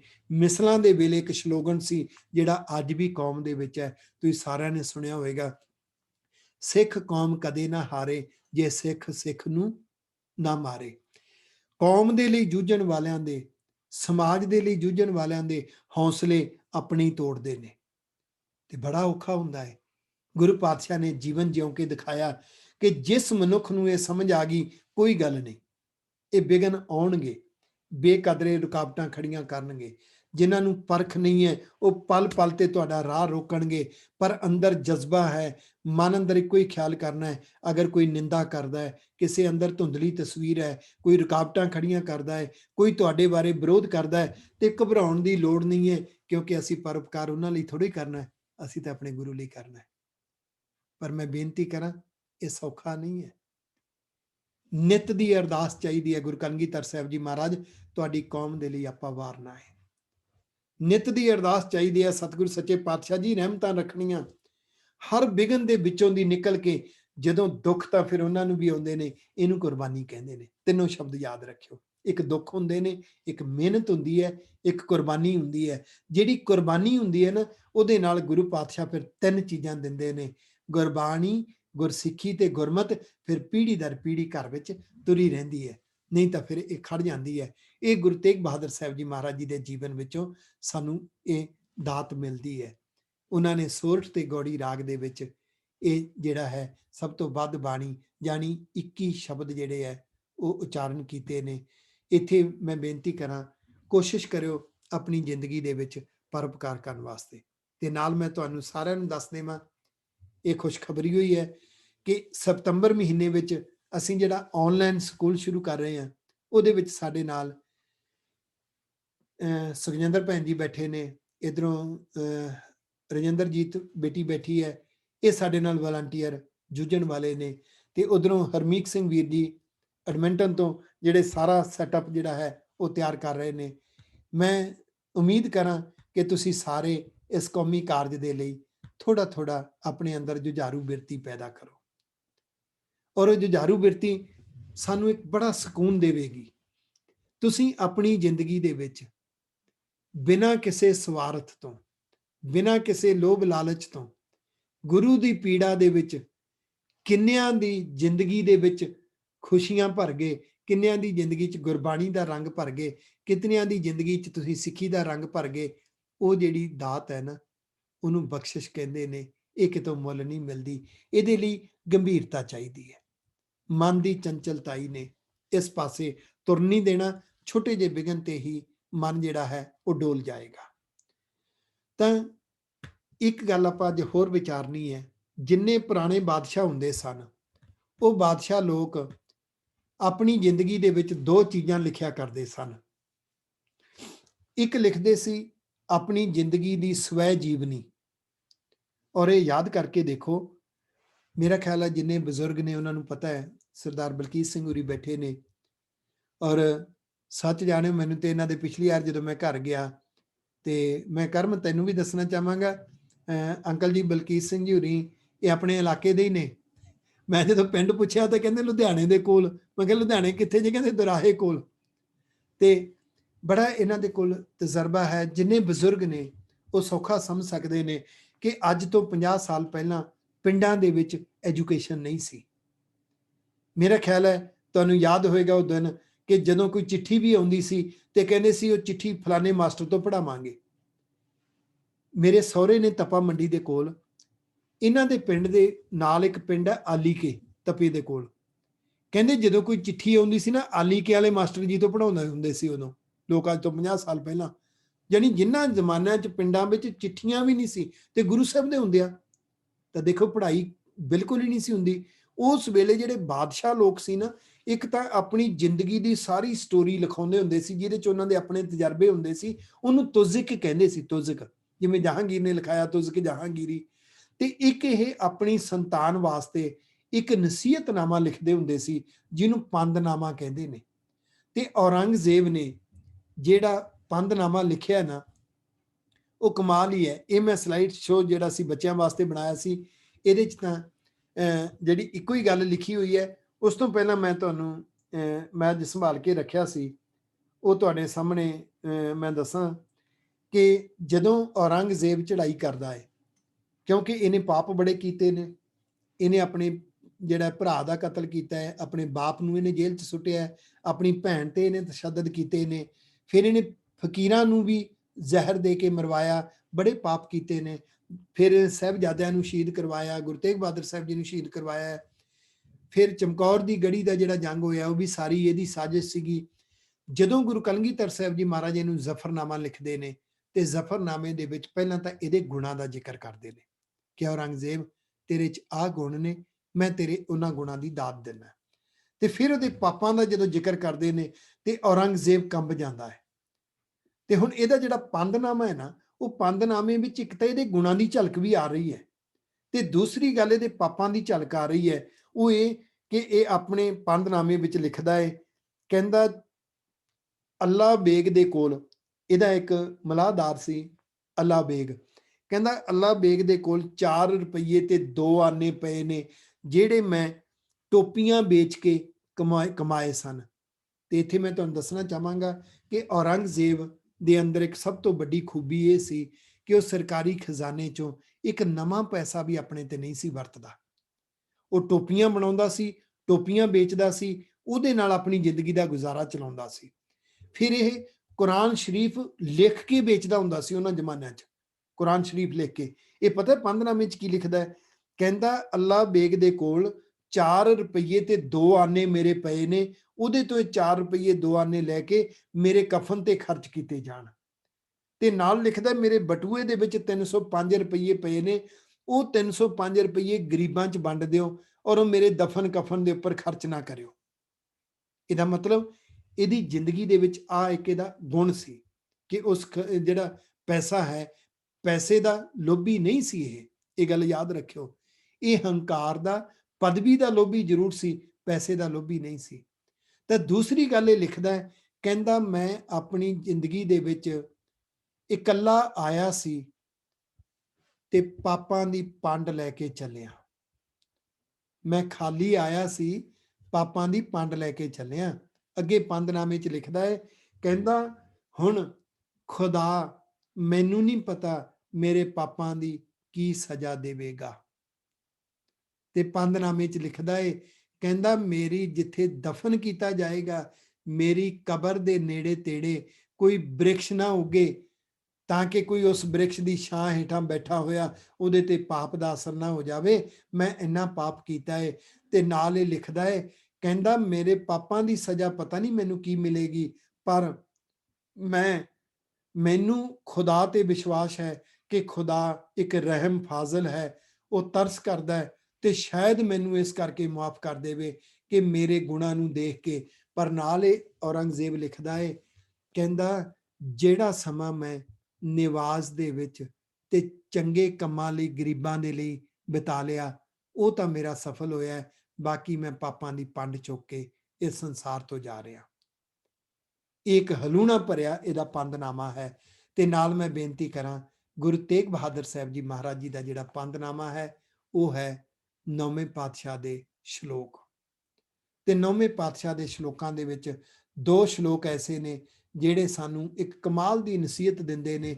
ਜਿਹੜੀ ਚੀਜ਼ ਆਪਾਂ ਵਿਚਾਰੀ ਹੈ ਕਿ ਸੋਰਠ ਅੱਧੀ ਰਾਤ ਦਾ ਰਾਗ ਹੈ ਤੇ ਗੌੜੀ ਗੰਭੀਰ ਹੈ। ਜਦੋਂ ਵੀ ਲੋਭੀ ਸੁਭਾਅ, ਸਵਾਰਥੀ ਸੁਭਾਅ, ਧੜੇਬੰਦੀਆਂ ਦੇ ਸੁਭਾਅ ਦੇ ਪੈਦਾ ਕੀਤੇ ਹੋਏ ਜਿੰਨੇ ਝੰਜਟ ਨੇ ਉਹਦੇ ਵਿੱਚੋਂ ਦੀ ਨਿਕਲਣਾ ਹੋਵੇ ਤਾਂ ਗੰਭੀਰਤਾ ਚਾਹੀਦੀ ਹੈ। ਤੇ ਉਸ ਗੰਭੀਰਤਾ ਵਾਸਤੇ ਅੰਦਰ ਸੋਚ ਕੀ ਚਾਹੀਦੀ ਹੈ, ਉਹ 2 ਸ਼ਲੋਕਾਂ ਵਿੱਚੋਂ ਪ੍ਰਗਟ ਹੁੰਦੀ ਹੈ। ਇੱਕ ਸ਼ਲੋਕ ਹੈ, ਧਨ ਧਾਰਾ ਸੰਪਤ ਸਗਲ ਜਿਨ ਆਪਣੀ ਕਰਮਾਨ। ਇਹਦਾ ਮਤਲਬ ਇਹ ਨਹੀਂ ਹੈ ਕਿ ਗੁਰੂ ਸਾਹਿਬ ਕਹਿੰਦੇ ਨੇ ਕਿ ਪੈਸਾ, ਪ੍ਰਾਪਰਟੀ ਤੇ ਘਰ ਵਾਲੀ ਜ਼ੀਰੋ ਹੈ। 3 ਤਰ੍ਹਾਂ ਦੀ ਸ਼੍ਰੇਣੀ ਸਾਡੇ ਸਾਹਮਣੇ ਸੀ, ਇਹਨੂੰ ਯਾਦ ਰੱਖਿਓ। ਇੱਕ ਸ਼੍ਰੇਣੀ ਸੀ ਜੋਗੀ ਤੇ ਸੰਨਿਆਸੀ। ਉਹ ਪਤਾ ਕੀ ਕਹਿੰਦੇ ਸੀ? ਉਹ ਕਹਿੰਦੇ ਸੀ ਪੈਸਾ, ਪ੍ਰਾਪਰਟੀ, ਪਰਿਵਾਰ ਇਹ ਕਿਸੇ ਕੰਮ ਨਹੀਂ ਆਉਣਾ, ਇਹ ਤੇ ਜ਼ਿੰਦਗੀ 'ਚ ਕੋਈ ਕੰਮ ਨਹੀਂ, ਇਹ ਸਾਥ ਨਹੀਂ ਦੇਣ ਵਾਲੇ। ਉਹ ਪਰਿਵਾਰ ਤੇ ਪੈਸਾ, ਪ੍ਰਾਪਰਟੀ ਛੱਡ ਕੇ ਸੰਨਿਆਸੀ ਜੰਗਲਾਂ 'ਚ ਚਲੇ ਜਾਂਦੇ ਸੀ ਤੇ ਜੋਗੀ ਪਹਾੜਾਂ ਤੇ ਚਲੇ ਗਏ ਸੀ। ਸੁਭਾਅ ਕਰਕੇ ਉਹ ਕਾਮਯਾਬ ਨਹੀਂ ਹੋ ਸਕੇ। ਸਤਿਗੁਰਾਂ ਇੱਕੋ ਹੀ ਸ਼ਬਦ ਵਰਤਿਆ ਸੀ, ਸਮਾਧੀ ਤੁਹਾਡੀ ਕਮਾਲ ਦੀ ਹੈ, ਸਮਾਜ ਲਈ ਤੁਸੀਂ ਕੁਝ ਨਹੀਂ ਕਰ ਸਕੇ। ਤੁਹਾਡੀ ਸਮਾਧੀ ਦਾ ਸਮਾਜ ਨੂੰ ਕੀ ਫਾਇਦਾ ਹੋਇਆ? ਠੀਕ ਹੈ। ਦੂਸਰੀ ਸੀ ਜੋਗੀ, ਭੋਗੀ, ਜਿਹੜਾ ਬੰਦਾ ਸੰਸਾਰੀ ਸੀ। ਸੰਸਾਰੀ ਬੰਦਾ ਆਪਣੇ ਪਰਿਵਾਰ ਲਈ, ਆਪਣਾ ਪੈਸਾ ਕਮਾਉਣ ਲਈ, ਪ੍ਰਾਪਰਟੀ ਬਣਾਉਣ ਲਈ ਹੀ ਸਭ ਕੁਝ ਮਕਸਦ ਬਣਾ ਲੈਂਦਾ ਹੈ ਤੇ ਸਾਰੀ ਜ਼ਿੰਦਗੀ ਇਹਦੇ ਤੇ ਲਾ ਦਿੰਦਾ ਹੈ। ਇੱਥੋਂ ਤੱਕ ਕਿ ਪੈਸਾ ਕਮਾਉਣ ਵਾਸਤੇ ਬੱਚਿਆਂ ਤੇ ਧਿਆਨ ਨਾ ਦੇ ਸਕਿਆ, ਪ੍ਰਾਪਰਟੀ ਬਣਾਉਣ ਵਾਸਤੇ ਆਪਣੇ ਘਰ 'ਚ ਧਿਆਨ ਨਾ ਦੇ ਸਕਿਆ ਤੇ ਸਾਰੀ ਜ਼ਿੰਦਗੀ ਇਹ ਤੇ ਲਾ ਦਿੰਦਾ ਹੈ। ਗੁਰੂ ਤੇਗ ਬਹਾਦਰ ਸਾਹਿਬ ਜੀ ਮਹਾਰਾਜ ਜੀ ਨੇ ਨਾਲ ਉਹਨਾਂ ਸ਼ਲੋਕਾਂ ਵਿੱਚ ਹੀ ਇੱਕ ਸ਼ਲੋਕ ਹੋਰ ਹੈ, ਉਹ ਹੈ ਨਾਮ ਰਹਿਓ ਸਾਧੂ ਰਹਿਓ, ਰਹਿਓ ਗੁਰ ਗੋਬਿੰਦ। ਇਹ ਦੋਨੋਂ ਸ਼ਲੋਕ ਸਾਨੂੰ ਦੱਸਦੇ ਨੇ ਜ਼ਿੰਦਗੀ ਦੇ ਵਿੱਚ ਇੱਕ ਬੈਲੈਂਸ ਬਣਾਉਣਾ ਪੈਣਾ ਹੈ। ਜਿਹਨੂੰ ਬੈਲੈਂਸ ਬਣਾਉਣਾ ਆ ਗਿਆ ਉਹ ਕਾਮਯਾਬ ਹੋ ਸਕੇਗਾ। ਉਹ ਬੈਲੈਂਸ ਕੀ ਹੈ ਕਿ ਸਮੱਸਿਆਵਾਂ ਤਾਂ ਪਰਿਵਾਰਕ ਵੀ ਆਉਣਗੀਆਂ, ਸਮੱਸਿਆਵਾਂ ਕੌਮ ਦੇ ਲਈ, ਸਮਾਜ ਦੇ ਲਈ ਜੂਝਦਿਆਂ ਵੀ ਆਉਣਗੀਆਂ। ਪਰ ਅਸੀਂ ਕੀ ਕਰਨਾ ਹੈ? ਅਸੀਂ ਇੱਕ ਬੈਲੈਂਸ ਬਣਾਉਣਾ ਹੈ। ਉਸ ਬੈਲੈਂਸ ਬਣਾਉਣ ਦੇ ਵਿੱਚ ਪਰਿਵਾਰ ਲਈ ਵੀ ਸਭ ਕੁਝ ਕਰਨਾ ਹੈ ਤੇ ਨਾਲ ਦੇਸ਼, ਕੌਮ ਤੇ ਸਮਾਜ ਦੇ ਭਲੇ ਲਈ, ਪਰਉਪਕਾਰ ਲਈ ਵੀ ਸਭ ਕੁਝ ਕਰਨਾ ਹੈ। ਅੱਜ ਗੁਰੂ ਤੇਗ ਬਹਾਦਰ ਸਾਹਿਬ ਜੀ ਮਹਾਰਾਜ ਜੀ ਦੀ ਉਹ ਸ਼ਤਾਬਦੀ ਜਿਹੜੀ ਕੌਮ ਪਹਿਲੀ ਵਾਰ ਮਨਾ ਰਹੀ ਹੈ ਤੇ ਸਾਡੀ ਜ਼ਿੰਦਗੀ ਵਿੱਚ ਇਹ ਵਾਰ-ਵਾਰ ਨਹੀਂ ਆਉਣੀ, ਇੱਕੋ ਵਾਰੀ ਹੈ। ਇਸ ਸ਼ਤਾਬਦੀ ਨੂੰ ਮਨਾਉਂਦਿਆਂ ਅੱਜ ਆਪਾਂ ਗੁਰੂ ਤੇਗ ਬਹਾਦਰ ਸਾਹਿਬ ਜੀ ਦੇ ਜੀਵਨ ਵਿੱਚੋਂ ਜੇ ਆਹ ਸਿੱਖਿਆ ਲੈਣੀ ਹੈ ਕਿ ਪਰਿਵਾਰ ਲਈ ਵੀ ਕੁਝ ਕਰਨਾ ਹੈ, ਦੇਸ਼ ਕੌਮ ਦੇ ਭਲੇ ਲਈ ਵੀ ਕਰਨਾ ਹੈ। ਤੇ ਸਤਿਕਾਰਯੋਗ ਅੰਕਲ ਜੀ ਸਰਦਾਰ ਜੋਗਿੰਦਰ ਸਿੰਘ ਜੀ, ਜਿਹੜੇ ਕਿ ਅੱਜ ਸ਼ਾਇਦ ਮੇਰਾ ਖਿਆਲ ਹੈ ਅੱਜ ਉਹ ਹਾਜ਼ਰ ਨਹੀਂ ਦਿਸ ਰਹੇ, ਦੂਸਰੇ ਸਰਦਾਰ ਜੋਗਿੰਦਰ ਸਿੰਘ ਜੀ ਹੈਗੇ ਨੇ। ਤੇ ਉਹਨਾਂ ਨੇ ਪਹਿਲੀ ਕਲਾਸ ਵਿੱਚ ਕਿਹਾ ਸੀ ਕਿ ਕੋਈ ਮਦਦ, ਤੇ ਮੈਂ ਉੱਥੇ ਕਿਹਾ ਸੀ ਸਮਾਂ ਆਏਗਾ ਦੱਸਾਂਗਾ। ਸਤੰਬਰ ਦੇ ਵਿੱਚ ਆਪਾਂ ਸਕੂਲ ਸ਼ੁਰੂ ਕਰ ਰਹੇ ਹਾਂ, ਆਨਲਾਈਨ ਸਕੂਲ। ਉਸ ਸਕੂਲ ਵਾਸਤੇ ਤੁਸੀਂ ਜਿਹੜੀ ਮਦਦ ਕਰਨੀ ਹੋਏਗੀ, ਉਹ ਪਹਿਲੀ ਮਦਦ ਕੀ ਹੋਏਗੀ ਕਿ ਤੁਸੀਂ ਜਿਹੜੇ ਜਿਹੜੇ ਸ਼ਹਿਰ ਵਿੱਚ ਬੈਠੇ ਹੋ, ਉਸ ਸ਼ਹਿਰ ਵਿੱਚ ਜਿੰਨੇ ਲੋਕਾਂ ਨੂੰ ਜਾਣਦੇ ਹੋ ਉਹਨਾਂ ਲੋਕਾਂ ਤੱਕ ਇੱਕ ਖਬਰ ਪਹੁੰਚਾਇਓ ਕਿ ਸਤੰਬਰ ਵਿੱਚ ਆਪਾਂ ਆਨਲਾਈਨ ਇੱਕ ਸਕੂਲ ਸ਼ੁਰੂ ਕਰ ਰਹੇ ਹਾਂ, ਜਿਹਦੇ ਵਿੱਚ ਸੈਟਰਡੇ ਕਲਾਸ ਹੋਏਗੀ, ਸੰਡੇ ਕਲਾਸ ਹੋਏਗੀ। ਹਰ ਪਰਿਵਾਰ ਨੂੰ ਇੱਕ ਮੈਸੇਜ ਦੇ ਦਿਓ ਕਿ ਤੁਸੀਂ ਹਫ਼ਤੇ ਵਿੱਚੋਂ 2 ਘੰਟੇ ਆਪਣੇ ਘਰ ਬੈਠਾ ਹੋਇਆ ਬੱਚਾ, ਇੱਥੇ ਮੈਂ ਇਹ ਵੀ ਸਪਸ਼ਟ ਕਰ ਦੇਵਾਂ ਕਿਉਂਕਿ ਕੱਲ ਮੈਨੂੰ ਸਾਡੇ ਪਿਆਰੇ ਬੇਟੇ ਵੰਸ਼ ਨੇ ਸਵਾਲ ਕੀਤਾ ਸੀ।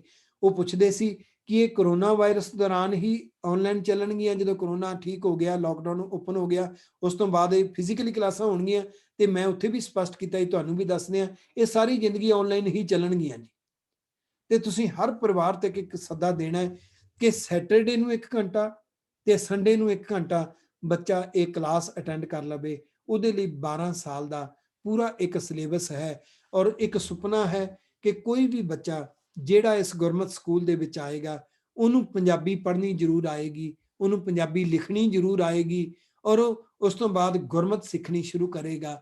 ਔਰ ਉਹ 12 ਸਾਲ ਦਾ ਜਿਹੜਾ ਸਿਲੇਬਸ ਹੈ ਉਹ ਅਸੀਂ ਜਦੋਂ ਉਹਦੀ ਸ਼ੁਰੂਆਤ ਕਰਨੀ ਹੈ ਉਹਦੇ ਬਾਰੇ ਵੀ ਹਰ ਇੱਕ ਨੂੰ ਦੱਸ ਦੇਣਾ ਕਿ ਪਹਿਲੇ ਬੈਚ ਵਿੱਚ ਅਸੀਂ ਕਿਸੇ ਵੀ ਉਮਰ ਦਾ ਹੋਵੇ ਉਸੇ ਉਮਰ ਦਿਆਂ ਨੂੰ ਲਵਾਂਗੇ ਤੇ ਨੈਚੁਰਲੀ ਉਸ ਤੋਂ ਬਾਅਦ ਜਿਹੜਾ ਅਗਲਾ ਬੈਚ ਆਏਗਾ ਉਹ ਫਿਰ ਛੋਟੀ ਉਮਰ ਤੋਂ ਨਾਲ ਨਾਲ ਜਾਏਗਾ, ਉਹ ਬੈਚ ਉੱਪਰ ਤੱਕ ਪਹੁੰਚੇਗਾ। ਉਹਦੇ ਚ ਮੈਂ ਇਹ ਵਿਸ਼ਵਾਸ ਦਿਵਾਉਣਾ ਹੈ ਵੀ ਅਗਰ ਉਹ ਸਾਰਾ ਸਿਲੇਬਸ ਬੱਚਾ ਕਵਰ ਕਰ ਲੈਂਦਾ ਹੈ, ਕਿਉਂਕਿ ਜੇ 4 ਸਾਲ ਦੀ ਉਮਰ ਤੋਂ ਲੈ ਕੇ ਜਾਂ 5 ਸਾਲ ਦੀ ਉਮਰ ਤੋਂ ਲੈ ਕੇ 10-12 ਸਾਲ ਭਾਵੇਂ ਹਫਤੇ 'ਚ 2 ਘੰਟੇ ਉਹਦੇ ਤੇ ਮਿਹਨਤ ਹੁੰਦੀ ਹੈ। ਮੈਨੂੰ ਵਿਸ਼ਵਾਸ ਹੈ ਉਹਨੂੰ ਮਿਸਲਾਂ ਵੇਲੇ ਕੀ ਵਾਪਰਿਆ ਸੀ, ਉਹਨੂੰ ਬਾਬਾ ਬੰਦਾ ਸਿੰਘ ਬਹਾਦਰ ਵੇਲੇ ਕੀ ਵਾਪਰਿਆ ਸੀ ਤੇ ਉਸ ਵੇਲੇ ਭਾਈ ਬਘੇਲ ਸਿੰਘ ਵਰਗਿਆਂ ਦੇ ਸਮੇਂ 'ਚ ਕੀ ਹੋਇਆ ਸੀ, ਭਾਈ ਮਹਾਰਾਜਾ ਰਣਜੀਤ ਸਿੰਘ ਦੇ ਰਾਜ ਵੇਲੇ ਕੀ ਹੋਇਆ ਸੀ, ਜਦੋਂ ਮਹੰਤਾਂ ਦਾ ਦੌਰ ਸੀ ਉਸ ਵੇਲੇ ਕੀ ਹੋਇਆ ਤੇ ਉਹਦੇ ਚੋਂ ਸਿੱਖਣਾ ਕੀ ਹੈ ਤੇ ਉਸ ਸਿੱਖ ਕੇ ਅੱਜ ਦੀ ਲਾਈਫ ਵਿੱਚ ਕੀ ਵਰਤਣਾ ਹੈ ਉਹ ਬੱਚੇ ਦੇ ਅੰਦਰ ਇੱਕ ਉਕਰਿਆ ਜਾਏਗਾ। ਮੈਨੂੰ ਨਹੀਂ ਪਤਾ ਕਿੰਨੇ, ਪਰ ਜਿਹੜੇ ਬੱਚੇ ਇਸ ਸਕੂਲ ਦੇ ਪ੍ਰੋਸੈਸ ਵਿੱਚੋਂ ਦੀ ਨਿਕਲਣਗੇ ਮੈਨੂੰ ਪਤਾ ਉਹ ਜਵਾਨੀ ਵਿੱਚ ਆ ਕੇ ਪਤਾ ਨਹੀਂ ਕਿਤਨੇ ਇੱਕ ਪਰਉਪਕਾਰ ਦੀ ਲਾਈਨ ਦੇ ਵਿੱਚ ਨਿਕਲਣਗੇ। ਹਰ ਬੱਚੇ ਦੇ ਅੰਦਰ ਇਹ ਭਰਿਆ ਜਾਏਗਾ, ਬੇਟਾ ਜ਼ਿੰਦਗੀ 'ਚ ਇੱਕ ਨਿਸ਼ਾਨਾ ਬਣਾ, ਜਿਸ ਖੇਤਰ ਵਿੱਚ ਜਾਣਾ ਹੈ ਵਰਲਡ ਫੇਮਸ ਬਣਨਾ ਹੈ, ਨਾਲ ਐਕਸਪਰਟ ਬਣਨਾ ਹੈ ਤੇ ਗੁਰੂ ਦਾ ਸਿੱਖ ਬਣਨਾ ਹੈ। ਡਾਕਟਰ ਬਣੇ, ਚੋਟੀ ਦਾ ਡਾਕਟਰ ਬਣੇ, ਐਕਸਪਰਟ ਡਾਕਟਰ ਬਣੇ, ਨਾਲ ਪੂਰਨ ਗੁਰਸਿੱਖ ਡਾਕਟਰ ਬਣੇ। ਇੰਜੀਨੀਅਰ ਬਣੇ, ਐਕਸਪਰਟ ਇੰਜੀਨੀਅਰ ਹੋਵੇ, ਇੰਟਰਨੈਸ਼ਨਲ ਇੰਜੀਨੀਅਰ ਹੋਵੇ ਤੇ ਨਾਲ ਉਹ ਪੂਰਨ ਗੁਰਸਿੱਖ ਇੰਜੀਨੀਅਰ ਹੋਵੇ। ਇਸ ਤਰ੍ਹਾਂ ਦਾ ਜੋ ਜਜ਼ਬਾ ਭਰਨਾ ਹੈ, ਪਹਿਲੀ ਤੁਹਾਡੀ ਇਹ ਮਦਦ ਲੈਣੀ ਚਾਹਾਂਗਾ। ਜਿਸ ਸ਼ਹਿਰ ਵਿੱਚ ਬੈਠੇ ਹੋ, ਜਿਨ੍ਹਾਂ ਨਾਲ ਪਹਿਚਾਣ ਹੈ, ਤੁਸੀਂ ਉਹਨਾਂ ਤੱਕ ਖਬਰ ਪਹੁੰਚਾਉਣੀ ਹੋਏਗੀ। ਤੁਹਾਡੇ ਚੋਂ ਕੋਈ ਵੀ ਵਲੰਟੀਅਰ ਕਰ ਸਕਦਾ ਹੈ, ਉਹਦੇ 'ਚ ਸਾਨੂੰ ਵਲੰਟੀਅਰ ਟੀਮਾਂ ਦੀ ਲੋੜ ਹੋਏਗੀ, ਟੀਚਿੰਗ ਟੀਮਾਂ ਦੀ ਲੋੜ ਹੋਏਗੀ, ਕਮਿਊਨੀਕੇਸ਼ਨ ਟੀਮ ਦੀ ਲੋੜ ਹੋਏਗੀ। ਫਿਰ ਸਾਡੇ ਕੋਲੇ ਜਿਹੜੀ ਹੈ ਇੱਕ ਅਸੀਂ ਟੀਮ ਰੱਖਾਂਗੇ ਜਿਹੜੀ ਸਮੇਂ-ਸਮੇਂ ਤੇ ਆਪਾਂ ਫੰਕਸ਼ਨ ਕਰਿਆ ਕਰਾਂਗੇ। ਮੇਰਾ ਸੁਪਨਾ ਹੈ ਸ਼ਾਇਦ ਉਹਦੇ ਲਈ 2 ਸਾਲ ਲੱਗ ਜਾਣ, ਜੇ ਉਮਰ ਹੋਈ ਤਾਂ, ਸਤਿਗੁਰੂ ਨੇ ਸਵਾਸ ਬਖਸ਼ੇ ਹੋਏ ਤਾਂ, ਕਿ ਸਾਲ ਦੇ ਵਿੱਚ ਇਹ 10 ਮਹੀਨੇ ਪੜ੍ਹਾਇਆ ਕਰਨਾ ਆਪਾਂ। ਜੁਲਾਈ ਅਗਸਤ ਦੇ ਵਿੱਚ ਛੁੱਟੀਆਂ ਹੋਇਆ ਕਰਨਗੀਆਂ ਸਕੂਲ ਦੀਆਂ ਛੁੱਟੀਆਂ ਨਾਲ, ਤੇ ਉਹਦੇ 'ਚ ਜੁਲਾਈ ਦਾ ਪਹਿਲਾ ਹਫਤਾ ਇੱਕ ਕੈਂਪ ਰੱਖਿਆ ਕਰਾਂਗੇ। ਇਸ ਵਾਰੀ ਜਿਵੇਂ ਇੱਕ ਵਾਰੀ ਕੈਲਗਰੀ ਰੱਖ ਲਿਆ, ਅਗਲੀ ਵਾਰ ਟੋਰਾਂਟੋ ਰੱਖ ਲਿਆ, ਉਸ ਤੋਂ ਬਾਅਦ ਰਜਾਈਨਾ ਰੱਖ ਲਿਆ, ਫਿਰ ਵਿਨੀਪੈਗ ਰੱਖ ਲਿਆ, ਫਿਰ ਸਰੀ ਰੱਖ ਲਿਆ। ਉੱਥੇ ਕੈਨੇਡਾ ਭਰ ਦੇ ਬੱਚੇ ਉੱਥੇ ਪਹੁੰਚਣ, ਉਹਦੇ 'ਚ ਵਲੰਟੀਅਰਸ ਦੀ ਲੋੜ ਹੋਇਆ ਕਰੇਗੀ। ਕਿਸ ਤਰ੍ਹਾਂ ਦੀ ਤੁਸੀਂ ਮਦਦ ਕਰ ਸਕਦੇ ਹੋ, ਜਿਹੜੀ ਤੁਹਾਡੇ ਮਨ ਵਿੱਚ ਖਿਆਲ ਆਵੇ ਉਹ ਤੁਸੀਂ ਆਪ ਮੈਸੇਜ ਮੈਨੂੰ ਕਰ ਦੇਣਾ। ਇਹ ਅੱਜ ਦੀ ਸ਼ਤਾਬਦੀ ਦੀਆਂ ਤੁਹਾਨੂੰ ਬਹੁਤ ਬਹੁਤ ਵਧਾਈਆਂ, ਤੇ ਇਸ ਗੱਲ ਦੀ ਵਧਾਈ ਕਿ ਅੱਜ ਆਪਣੇ ਸਾਰਿਆਂ ਦੇ ਘਰ ਧਰਮਸ਼ਾਲਾ ਬਣ ਗਏ ਨੇ। ਸ਼ੁਕਰ ਵਾਹਿਗੁਰੂ ਦਾ, ਭਾਵੇਂ ਅੱਜ ਮੈਂ ਕੈਲਗਰੀ ਹਾਂ, ਮੇਰਾ ਪਰਿਵਾਰ ਉੱਥੇ ਰਜਾਈਨਾ ਬੈਠਾ ਹੈ, ਪਰ ਆਪਾਂ ਸਾਰੇ ਆਨਲਾਈਨ ਜੁੜੇ ਹਾਂ। ਜਿਸ ਕਮਰੇ ਵਿੱਚ ਮੈਂ ਬੈਠਾ, ਇਸ ਕਮਰੇ ਵਿੱਚ 1:30 ਵਜੇ ਬੱਚਿਆਂ ਦੀ ਕਲਾਸ ਲੱਗੀ, ਉਸ ਵੇਲੇ ਵੀ ਇਸ ਕਮਰੇ ਵਿੱਚ ਸ਼ਤਾਬਦੀ ਮਨਾਈ ਗਈ। ਹੁਣ ਵੀ 1 ਘੰਟਾ ਇਹ ਸ਼ਤਾਬਦੀ ਮਨਾਈ ਗਈ ਹੈ। ਤੁਹਾਡੇ ਸਾਰਿਆਂ ਦੇ ਘਰਾਂ ਵਿੱਚ ਸ਼ਤਾਬਦੀ ਮਨਾਈ ਗਈ ਹੈ। ਆਪਣੇ ਆਪ ਵਿੱਚ ਇੱਕ ਫਖਰ ਜਗਾਇਓ, ਇੱਕ ਸ਼ੁਕਰਾਨਾ ਕਰਿਓ ਵਾਹਿਗੁਰੂ ਜੀ ਦਾ, ਕਿਉਂਕਿ ਹਰ ਘਰ ਦੇ ਵਿੱਚ ਸ਼ਤਾਬਦੀ ਦੀ ਗੱਲ ਨਹੀਂ ਹੋਈ। ਤੁਸੀਂ ਭਾਗਾਂ ਵਾਲੇ ਹੋ। ਤੇ ਹੁਣ ਆਪਾਂ ਇਦਾਂ ਕਰਾਂਗੇ, ਤੁਸੀਂ ਸਾਰੇ ਆਪਣੀ ਆਪਣੀ ਜਗ੍ਹਾ ਤੇ ਖੜੇ ਹੋਣਾ ਹੈ। ਤੇ ਸੁਰਿੰਦਰ ਕੋਮਲ ਹੈ?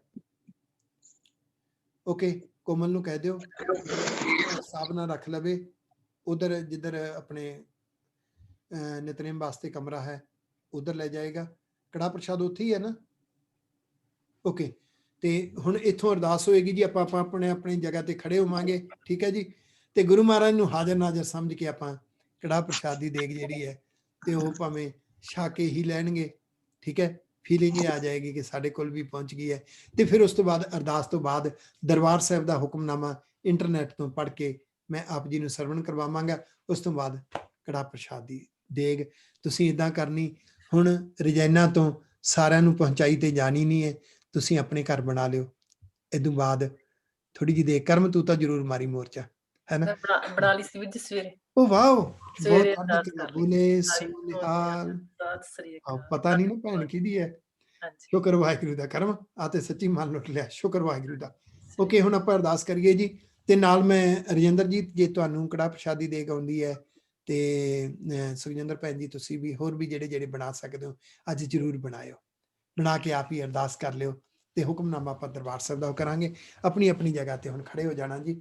ਤੇ ਆਪਾਂ ਅਰਦਾਸ ਕਰਦੇ। ਮੈਂ ਜਿਹੜਾ ਉਹ ਵਜ਼ੀਰੀਆ ਲੈ ਲਵਾਂ ਜੀ। ਵਾਹਿਗੁਰੂ ਜੀ ਕਾ ਖਾਲਸਾ, ਵਾਹਿਗੁਰੂ ਜੀ ਕੀ ਫਤਿਹ ਜੀ।